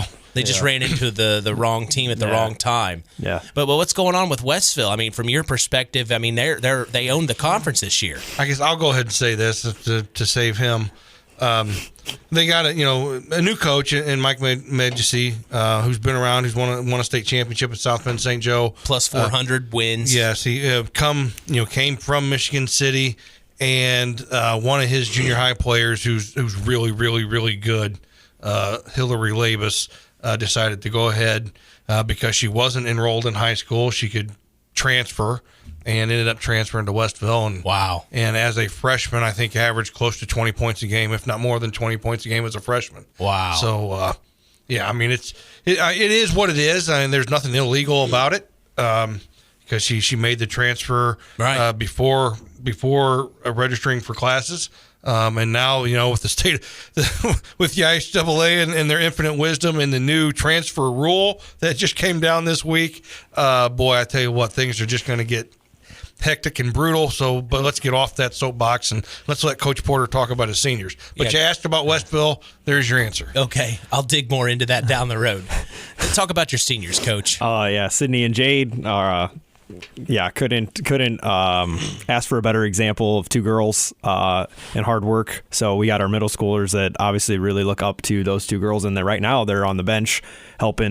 Jade's dad's our middle school coach, so Will Pryor. Wow. And so Jade and Sydney are on the bench, and I know the girls really love that. Those 2 girls are the winningest players in school history. They ended up with like 64 wins in their career, so that's pretty awesome. But yeah,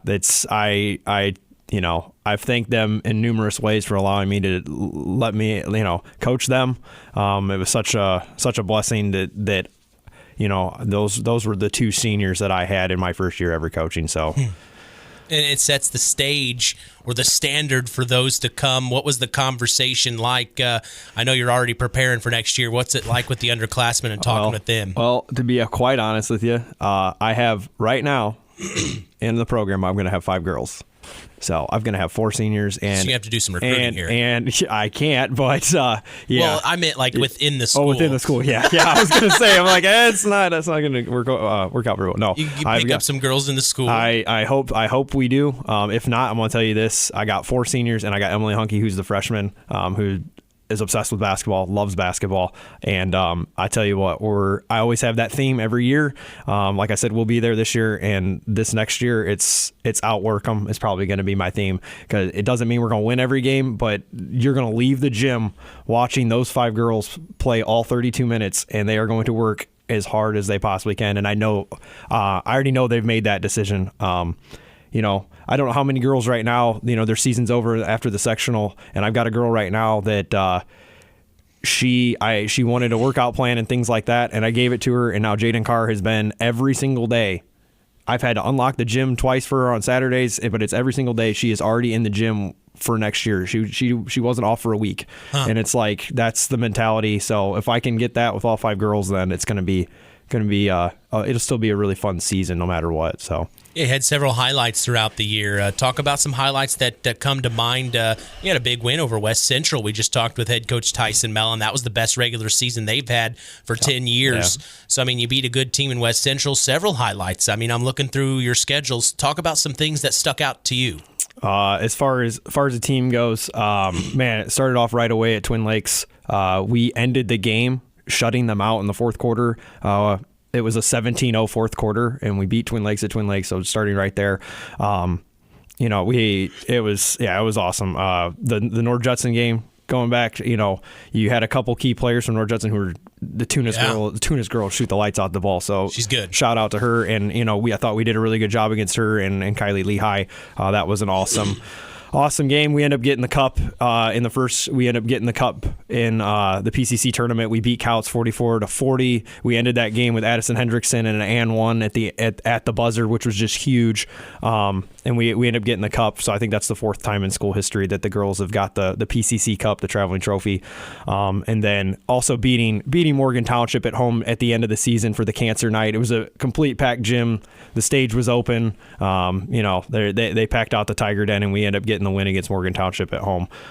So those were some really great wins that we can build on, and these 5 girls can build on. So we were talking with head coach Adam Neese of the Culver Lady Cavaliers, and he mentioned that maybe the game right before he had met with you, but really we had decided that it was right in that area where he said beating Tri-Township was no easy task. That was a tough game overall, but he said after that, that's really what kind of propelled them. So when you talk about competition, you had the team that was causing problems for these schools, and it almost flicked the light switch for them to get better. Yeah, and it was, and when he said that, and I had talked to him, and I'm not making excuses, but when you only have 7-8 girls, that's when Addison Hendrickson just had broke her hand. Sure. And she was scoring 14 points and 9 rebounds a game. That's very difficult to. But shout out to them for when they did play us. They gave us quite the hard time, and they beat us there near at the buzzer off that turnaround jump shot. So, but yeah, without Addison Hendrickson, it was everyone else had to pick up, step up, and I think they gained some experience that they can apply those other 3 juniors that we're gonna have next year seniors. So. You had a good coaching staff with you. They put in a lot of time as well. Yeah, Allison Stills, shout out to her, because like I said early on when you guys had me on, that I was like 3 weeks into the season and I didn't have an assistant coach. It had been me for the past 6 months or whatever. So shout out to her for stepping up, and I greatly appreciate her. And then also Tiger Nation's always there in full force in the historic Tiger Den. Such a great atmosphere. Yeah, for sure. Shout out to everybody that came out to support him this year. Shout out to the boys that showed up in the student section with the turnover counter. Like in Mackey Arena, we have the turnover counter. So shout out to them, and be ready for some hard work next year. You're gonna see it. You're gonna see it out there. That's all that really matters to me. So we're gonna have that theme about work. I'm starting now. So. One thing I've always, and this is a good question for you too, Chris, is how does a coach go about starting or putting his syllabus together, or how do you put a practice together? How do you know I always wondered, why does my coach start with this drill? Why does he then go to this drill to that drill? What goes into planning a practice? How does that start? A lot of it for me depends upon how the previous practice went or the previous game went. Sure. And how hard I want it to be. But again, you can set the tempo pretty early. And also it depends on what kind of a team you have, really. And if you've got an experienced team, you don't have to go at it as hard. I mean, we're still going to get up and down the floor, still going to do things that we like to do. To me, practice, everything was a competition. We competed at everything because we needed to learn how to compete. In the last 4 or 5 years, everything we did was a competition. And there were winners and there were losers. And if you were a loser, or I should say non-winner, if you're a non-winner, then then there were repercussions. And so the kids learn how to compete in that way. You just can't practice, in practice and expect to go to a game and just flip the switch. No, you got to practice like you want to play. Okay, practice like you've never won a game and play like you've never lost. Sure. So that was always my mantra going into it. Yeah, and we every day we have the same routine. We start out the same 20 minutes every time, the same exact thing, and that starts. What am I trying to say? Like, that should get you ready for what we have going on for the rest of practice. But I hit up a really good friend who I coached with, Sarah Deshawn, one of the best basketball players maybe the best basketball player I've ever seen. And she's helping her brother at Concord. She teaches at Concord now. And I asked her, what does a coach do, or what does a program look like with only 5 girls? What would you do? She goes, I'm gonna have to think that one over. Let me get back to you. So talking about practices and what things are gonna look like, it's gonna be a different dynamic. But I'm still excited about it. So planning some summer stuff, maybe. Yeah, we're gonna go. I think we're gonna go down to Indiana Wesleyan for the 3 day. It's like 2 night, 3 days. It's not Super Hoops, but it's their girls Super Hoops, basically. We're gonna do that. I would like to go down to Triton Central again because that was fun. We played two 3A schools and a 4A school. Shelby So County? yeah, that's right. What is that? Fairland or Fairland? Fairland, yeah. So by the casino. Yep. We went down there. Boy. We went down there last year because he had done it, and it's so I don't know if you got to go, but last thing is you get down there and Triton Central is the Tigers, and they're green and white, and here we're Tri-Township, and we're green and white, and we're the Tigers, and it's like and we played them, so it's like everything's identical on the everything's identical on the reversibles, everything's identical in the gym and stuff, and anyway, it was pretty unique experience. So boy, it's a small world. Well, yeah, it was good. And they have beautiful facilities. Yeah, it was awesome. The auxiliary gym, the field house that they have with the 3 courts, just unbelievable. The first time I took the girls down there, I walked in, I snapped a photograph and I sent it to Brian and Kelly Shepard at the time, who was the superintendent, said, "This is what we need at Tri-Township." Yeah, it was good. It was good. I mean, McCutcheon's was lights out. McCutcheon's was there, and they were cheering our girls on to beat Indianapolis Short Ridge, and we end up beating them on a free throw at the end of the game, and it was really fun. So you probably were one of the farther teams that we were by far the farthest team that traveled. Yeah, interesting. That's so cool. Yeah, that's pretty cool. And I know a couple years ago, or maybe it was last year, South Central played Shelbyville in a tournament or something. We played my last year down at Triton Center. We actually played Rushville, your school. Oh, no kidding. Yeah. Did you win? No, they beat us on the last second shot. Lady Lions, baby. Well, guys. Yeah. Sorry, I had to say it. All right. You're throwing jabs today, man. I'm throwing jabs. That's my left hook there. This fight hasn't happened yet, but it's getting close. It's getting close. Coach, I sure do appreciate it. What would be your message at the end of your inaugural season to Tiger Nation, man? I mean, they were in their support. You want them to stay with you. What's your message to them? Thank you, and thank you for buying into what I'm trying to do and the energy that I bring to a game that some people might find I don't know if it's arrogant or I've been called a name or two out there, but no, I'm just passionate about basketball, and I'm passionate about the girls that I have that want to give everything they have. I'm very passionate about it. So, and thank you. So thank you for buying into it. Thank you, all the parents, for supporting me and what I'm trying to do. So. Well, and then also it sounds like you want to do this. This isn't just a few year thing. It sounds like you want to do this for a while. Yeah, it's fun. Like, what the heck? I got a half court in my house, so Yeah. it's like I love basketball. Oh, you do? Yeah, I do. So Wow. I have a barn. I built a barndominium, so there's a half court. Very So that's how much I cool. love. I'm just saying that's how much I love basketball. So Well, and you're a history guy. You love Yeah. the history of basketball. You get to be in the historic Tiger Den, so it's a good fit for you. Yep, for sure. Yeah, it can't be any better. So. Well, Coach, thanks so much for giving us your time throughout the season and coming into the studio. It means a lot, and we'll keep in touch. Yeah, thanks for having me on the past few times, and thanks for coming out and broadcasting our games and things like that. It means a lot. You got your Converses on today. You had a special request I do. here. I have my Converse weapons on. So He wants to hear the Converse Weapon NBA Stars 1986 commercial. So we're going to take a break. We're going to come back. We're going to talk Winamac Wrestling with head coach Kullen Day on the other side.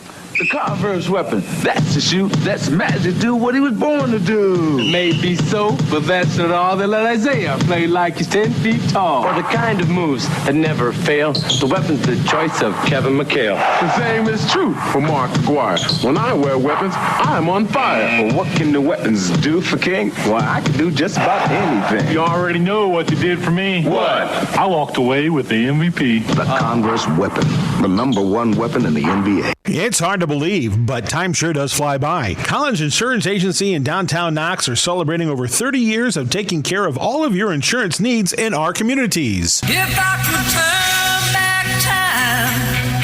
And we're not going anywhere. Stop in and see Jim and the crew at Collins Insurance Agency in downtown Knox. Insurance you can count on from a business you've trusted since 1989. Proud presidential partners of Western Reserve. Pulaski Memorial Hospital. Quality care closer to home. Pulaski Memorial Hospital is all about community and keeping our community spotlight shining on the accomplishments of our youth. That's why PMH is proud to be a sponsor of our local high school sports action on WKVI, our community radio station. Pulaski Memorial Hospital. Quality care closer to home. One of our hometown businesses here in our area in Monterey, it's LAP Waste. Being able to recycle is one of our main goals at LAP Waste. Being able to say that we only take about 8% of our trash to the dump is pretty impressive for us, and we hope to keep building on that. We service an 80-mile circle from Monterey. If you have a small job, big job, or just have a one-time, we are here to make a difference in this area. And that phone number, Kirby? 574-542-4019. Listen for more insight in local high school sports on the Saturday Sports Line. Here's your sports director, Mitch Columbi. 5 minutes to go here in the third. Time's flying here on Friday night. They get it into Caleb McEwen. Back over to Drake Zorch. Then back out. Big three ball. Braylon Jackson rattles one around. 24-10 here. The Cavs are feeling good. And we welcome you back to the Saturday Sports Line, the longest-running high school sports show in Indiana, thanks to our very own Harold Welter. We transitioned to talk wrestling. We had one of our area wrestlers in Talen, Garner. Of course, he is our Tyler Roth WKVI Athlete of the Week. We heard from him a little bit earlier here in this hour. Now we will have a chance to talk with head coach Kullen Day. I've got him on the line. Good morning, Coach. How are you? Good morning. How you doing? We're hanging in there, Coach. We kept our eye on what was happening this week. Pretty exciting to have a wrestler get to state. How did it make you feel as a head coach? Definitely. I'm so proud of the work they put in, and it's nice when they can end up there, and especially as a senior, for a senior to have their last match at state, that's always a very satisfying thing for them. Yeah, we heard from Talen, of course. Man, he's a very good speaker, Coach. He's got a good head on his shoulders, and of course, he did a great job in the football season. He's just an all-around athlete. But obviously, there were more than just Talen on this team. But just to take a couple of minutes, talk about Talen and his journey this season. Okay, so Talen, he was about 2 away from breaking the all-time win or the win record for the season, just behind Chris Caston, 2-time state champion. So he really set the bar high this year. He works real hard in the off season and prepares himself. I think he ended up with like 47 wins. So, and he wrestled over 50 times, which is absolutely wonderful. He's one of those wrestlers that he's always in it, and he gives 100%. He never wrestles anything halfway. Yeah, well, and you can tell that the way he talked about preparation, and he also talked about having to make weight, and he said that has been a challenge in of itself. It's almost a sport within the sport, but he said he's been able to do quite well with that. Well, yeah, and this year he's under. So I think he weighed in around 199 maybe. So he was about 15 pounds under. So that's nothing unusual to him. As when he first started out, the only spot he could wrestle in was about 20 pounds heavier than what he was. So he's always willing to wrestle up, and many times this year he even wrestled heavyweight for us. So he's one of those athletes that we really missed. He gives 100% all the time, and he'll just do anything for the team. And that's the kind of kid he is. Yeah, he told us about his run through sectionals, then regionals, then semi-state. Catch us up. Talk to us about that opening meet yesterday at state.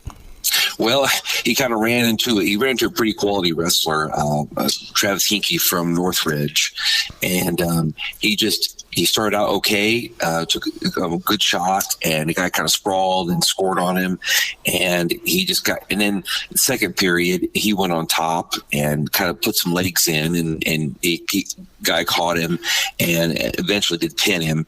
But he's a pretty good kid. He's pretty strong and pretty knowledgeable wrestling. But man, I'm just so proud of him. Even with the loss, like I said, he had an incredible season, and getting to state is no easy feat, especially through our semi-state. Yeah, I know this isn't your first rodeo, Coach. How many? Is this the first wrestler that you've had make it to state, or who was the last person you can remember? Well, this is the last. This is the first person that it's a coach that I've had, but the last one was 2019, and I was an assistant with Cody Hook then. So Jake Armstrong was the last state qualifier. And it probably sets the precedent for the other wrestlers on the team moving forward. Oh, yes, and it shows that we can break through the semi-state and we can get there. And it just kind of it reminds them that the path is still there. It depends what they do in the off season. Of course, that's a cliche for any sport really, but it kind of depends what you do. And it kind of gives you incentive to work harder. Well, it's great that Talen made it to state. I'm sorry it didn't go the way he and I'm sure you and the rest of the team had hoped for. But let's talk about the rest of these wrestlers and wrap up your season as a whole. A lot of highlights on this season, Coach. Oh, definitely. We actually tied the win record. We were 28-6 in duels, and we wrestled quite a bit this year. And I think it's paid off. The more you wrestle, the more styles you're used to, and you definitely get more experience.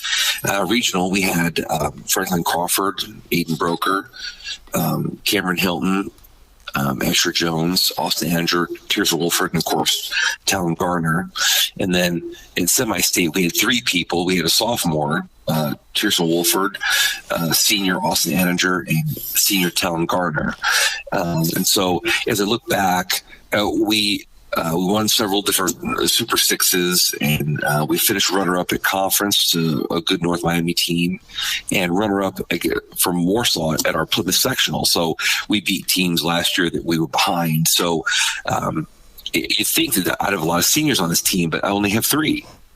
And so we have a lot of sophomores and a lot of freshmen that have stepped up. And, the neat thing is throughout the season, those freshmen, they kind of lose that freshman look, and they get into our program and our system, and they really contribute. And I love seeing the growth in each athlete, and even the JV guys.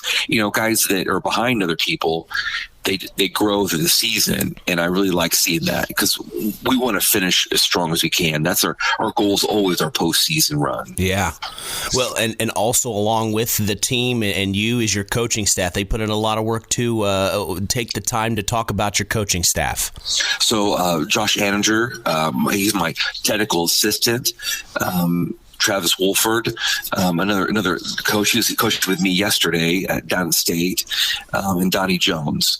And I have a great middle school staff, Jake Armstrong and Philip Crippen. And we even down in our youth system, Justin Jordan and David Minix, we have fantastic guys who give their time and they're knowledgeable, but even more, they're better with the kids. And I'll give you the moment to talk about your 3 seniors. I know you got to say goodbye to them, unfortunately. Unfortunately, yes, and they meant a lot to our program. Austin Anninger, a 4-year starter, a 3-time semi-state qualifier. How long do you have here? Because I got a lot to talk about him. Oh yeah, take your time, Coach. He broke his growth plate. Oh my! Before sectional, and we thought the worst, but he got the okay to wrestle, and I still don't know how he did this, but through a lot of pain, he decided he wanted to go for it, and I want to give him that. You don't.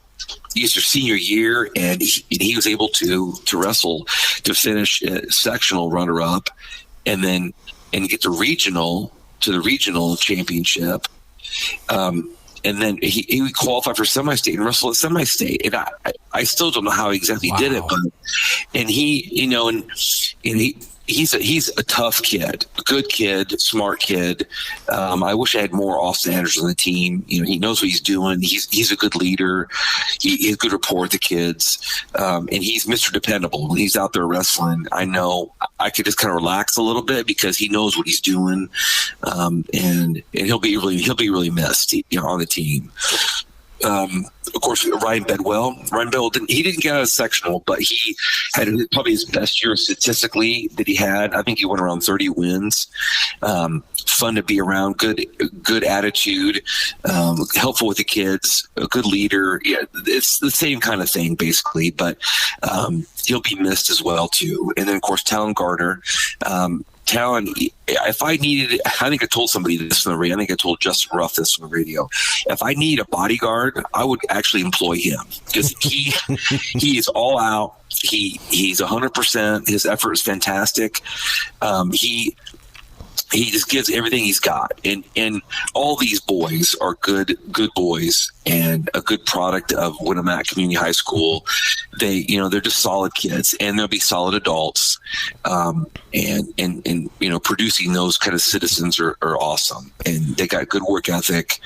And wrestling exposes you because you can't hide out there. I mean, you're all there by yourself, and really, it's like life. The more you put into it, the more you get out to it, and the more you put into wrestling, the more you're going to get out of it. And so those are my 3 seniors. Yeah. So and you got a lot of good young guys like you talked coming up. Yes. They learn from these seniors. It helps the program moving forward. I guess one question I would have about yesterday at State, what was something that Talen, I'm sure he was disappointed, but what was something that he had told you that you can share with us? So he said, in other words, basically that he knew he had a shot. Uh-huh. And it wasn't like he was wrestling some sort of unbeatable guy. And that's just him in a nutshell. We're getting ready to go, and we're in the tunnel, and we get a fist bump, and I can tell when he's ready. And I said, just breathe and just relax. And we're just excited. There's a lot of waiting around at State. But, he said, let's go, let's go. and I would expect no less, and as a high school guy, you have a limited perspective on life because, you're not there. You're 18, you're 17. But I think as he looks back on this, it won't be so raw, and so it won't be so sad in a way. But really, he knew he went down there, and he knew he gave it all. And in his match, he worked hard. He just didn't lay around. He got after it. But sometimes you're going to wrestle people better than you at that moment, and then that's what happens. So what's the life of a wrestling coach? What's it like now that the season's over? What do you do to button things up? We have an awards here in a week or so, and a lot of sorting through singlets and towels, and I think I folded about 27 towels the other day. So it's a long season and it's a grueling season, but a couple weeks I'll start middle school track. So it's just a shift. It's just a shift on stuff. And my wife teases me that wrestling is a year-round sport, and it is, if you ask any coach, because I'm always thinking, I'm always journaling, I'm always, catching new moves, techniques. In the summer, we do some things, but it's a little bit different. The grind's a little bit different. So yeah, it's yeah. Well, Coach, I know as a coach, it's never easy. You're always having to work hard, and that's the main thing. It's an honor to talk with you, Coach. All the work that you do. Thank you so much for your time this morning. I know it didn't go your way yesterday for Talen, but man, what an experience! And for the younger guys to look up to, I look forward to talking to you about more wrestling in the future, Coach. Thank you so much. Yeah, thank you so much for your time. No, absolutely. You enjoy the rest of your weekend. All right, thank you. All right, that is head coach of the Winamac Warriors wrestling team. It is Kullen Day here on the Saturday Sports Line. We are going to the Where They Now segment with Harold Welter. You know him well. Don't go anywhere. More to come after this. Cavs up top to Braylon Jackson for three. Splash. 3-ball. 35-16 now.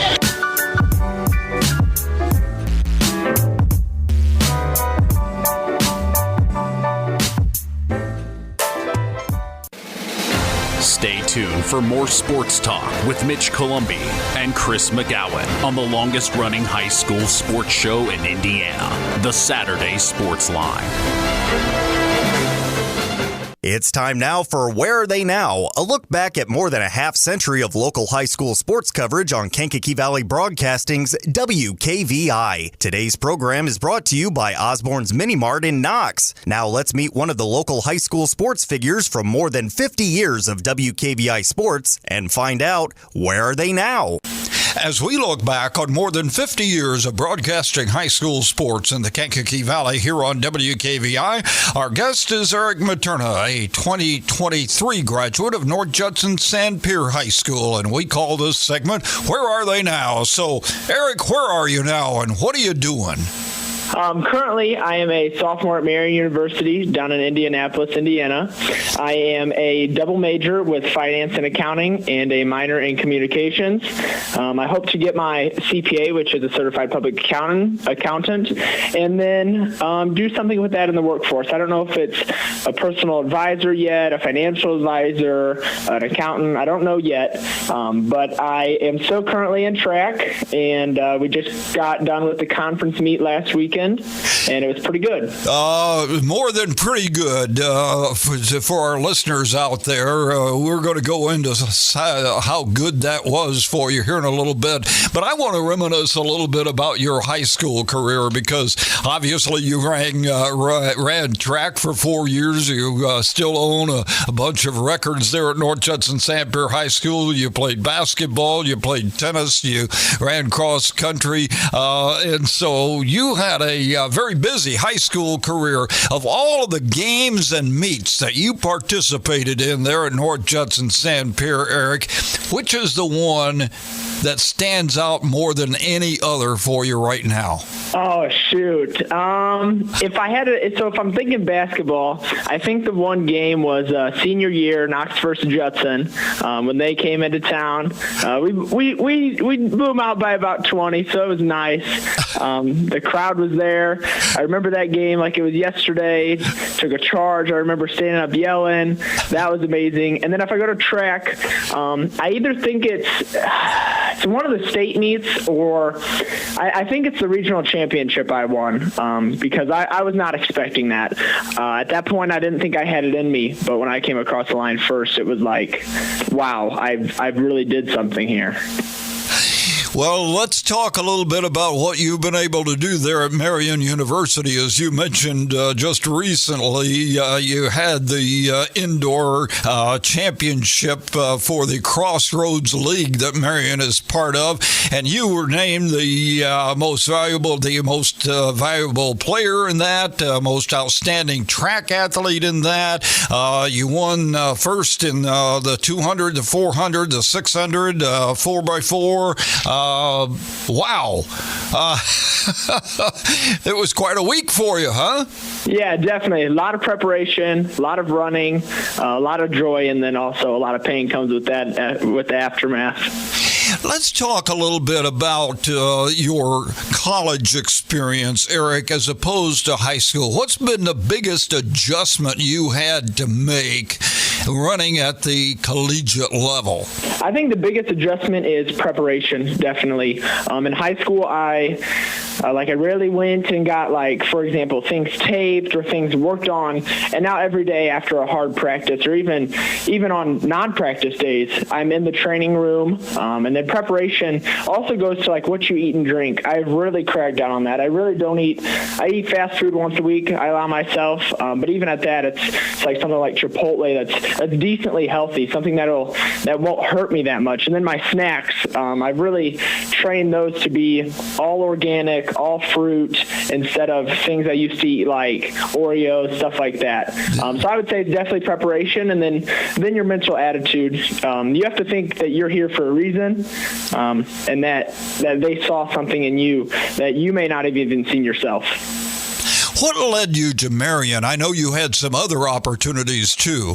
What led me to Marion was a few things. Definitely the Catholic, to grow my relationship with Christ, and I feel like that's worked a lot. I've implemented a lot of things in my life and changed a lot of things in my life to try to grow closer to Him, and I think that's the most important thing in life. But other than that, I liked the location, and then when I came on my visit, the facilities were very, very good, and the teammates that I would be training with are amazing.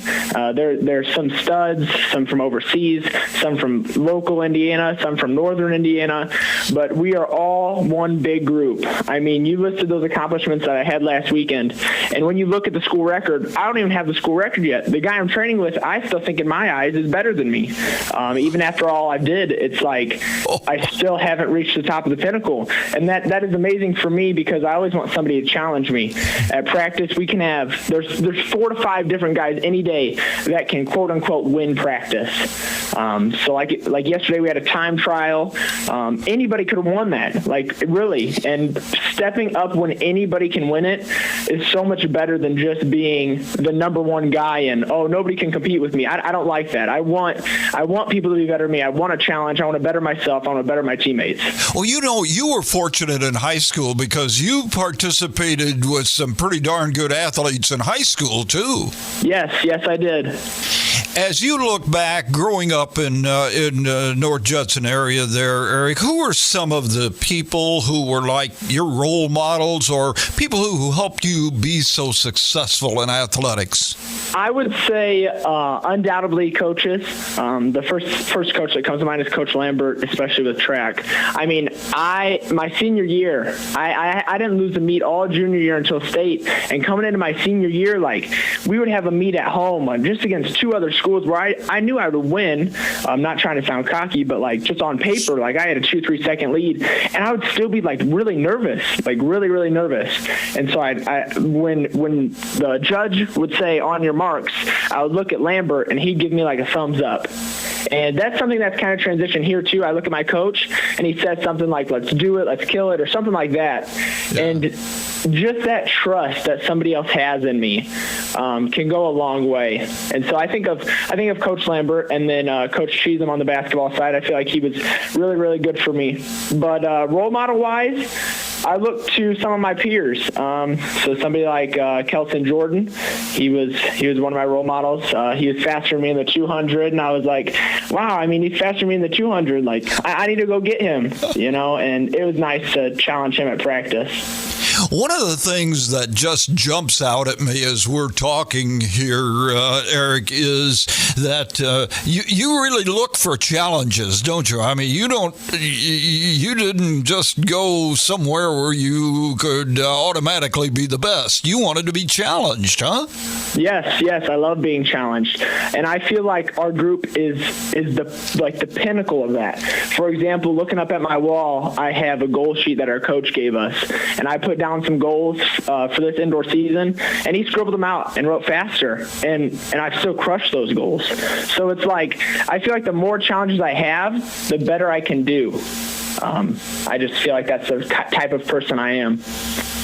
We're talking with Eric Materna, 2023 graduate of North Judson-San Pierre High School, and we'll continue with our Where Are They Now segment after this time out. Need a game plan that has your day covered from tip-off to the buzzer? Osborne's Mini Mart in Knox has you covered. Whether you like to start out with a caffeinated full-court press or control the tempo with a Subway breakfast flatbread, Osborne's Mini Mart has what you need. Don't get trapped in the corner with an empty stomach. Call a quick timeout and get 2 hot dogs. Visit Osborne's Mini Mart in Knox at the corner of US 35 and Highway 8 East to guarantee you win the day. Our guest is Eric Materna, a 2023 graduate of North Judson-San Pierre High School. Let me ask you this, Eric. What did you gain from being a high school athlete that has helped you in life? I gained a lot of things.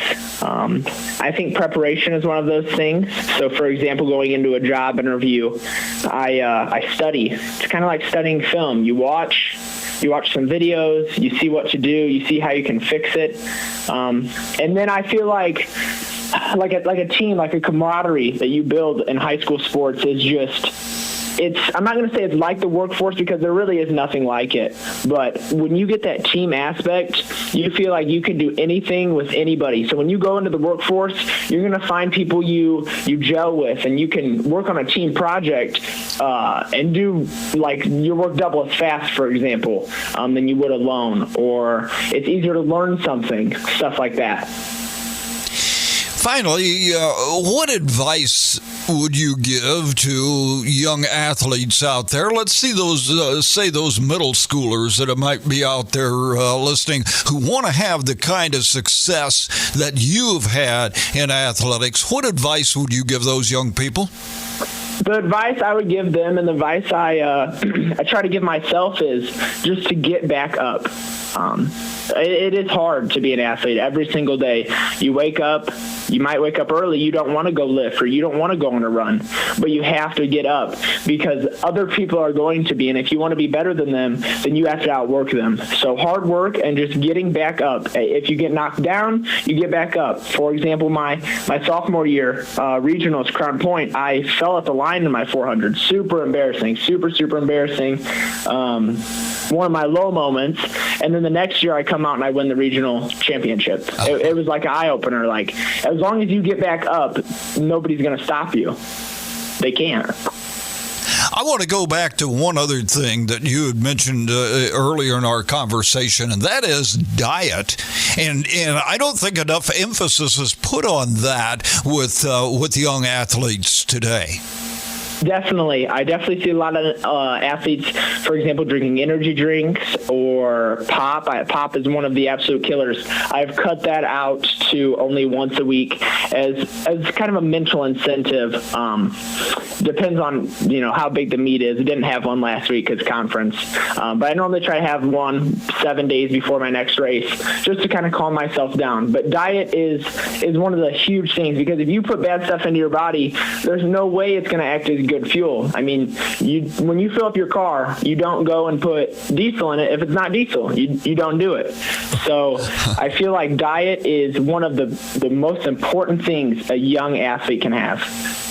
Well, Eric, we're going to have you back and maybe dedicate a whole hour to talk about all of your accomplishments there at Marian University. We want to thank you for taking time and reminiscing with us a little bit and offer our congratulations on a great start to your college career, and we look forward to following you the rest of the way out. That interview sounds good. Just let me know what time, and thank you for having me. Our guest on Where Are They Now has been Eric Materna, a 2023 graduate of North Judson-San Pierre High School. Join us again next week on the Saturday Sports Line for Where Are They Now?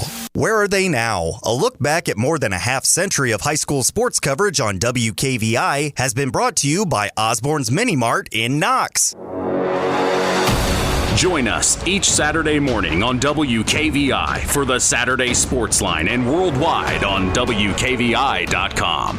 Time now for our Tyler Roth WKVI Athlete of the Week, given in memory of Tyler Roth, a 2001 graduate of Winamac High School who died as a result of an auto accident 1 week after his high school graduation. His legacy of hard work, outstanding citizenship, artistic success, and super athletic performance lives on with this award given every week to outstanding student athletes from the 8 schools in the Kankakee Valley. Today's award is brought to you by Web Printing and JT Shirt Shack in Winamac, and we'll tell you who's earned the Tyler Roth WKVI Athlete of the Week after this word from Web Printing. Web Printing and JT Shirt Shack and signs of all kinds in Winamac is where all of your printing needs can be met.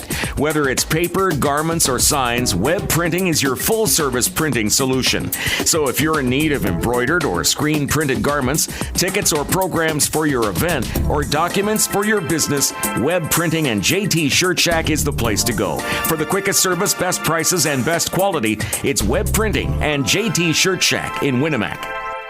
Our Tyler Roth WKVI Athlete of the Week for this week is Clayten Strauch, a member of the basketball team at South Central High School.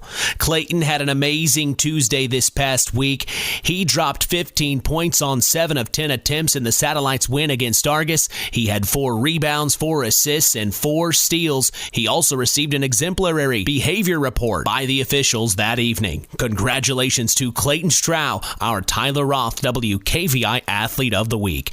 Clayten will receive a certificate, a history of the award, and a t-shirt commemorating his achievement, and will also be a future guest on the Saturday Sports Line. He will be eligible for our Tyler Roth WKVI Athlete of the Year award later this spring. The Tyler Roth WKVI Athlete of the Week is brought to you by Web Printing and JT Shirt Shack in Winamac. I'll make sure to get with Mr. Strauch this week, as that puts another Saturday Sports Line in the archives for us. Stay tuned for that interview with Clayten next Saturday. Also, more sports talk will happen as we button up our boys' regular season this week. Tonight, though, we will be in South Central to see Clayten Strauch and the Satellites take on the Knox Redskins from Union Mills. We will be going live at 7 p.m. Eastern, 6 p.m. Central. That's right here on 99.3 FM and WKVI.com, streaming throughout the world. Enjoy the rest of your weekend. I'm Mitch Columby. The tradition continues. From the Pulaski Memorial Hospital studios of Kankakee Valley Broadcasting's WKVI, you've been listening to the Saturday Sports Line with Sports Director Mitch Columby and Sports Analyst Chris McGowan.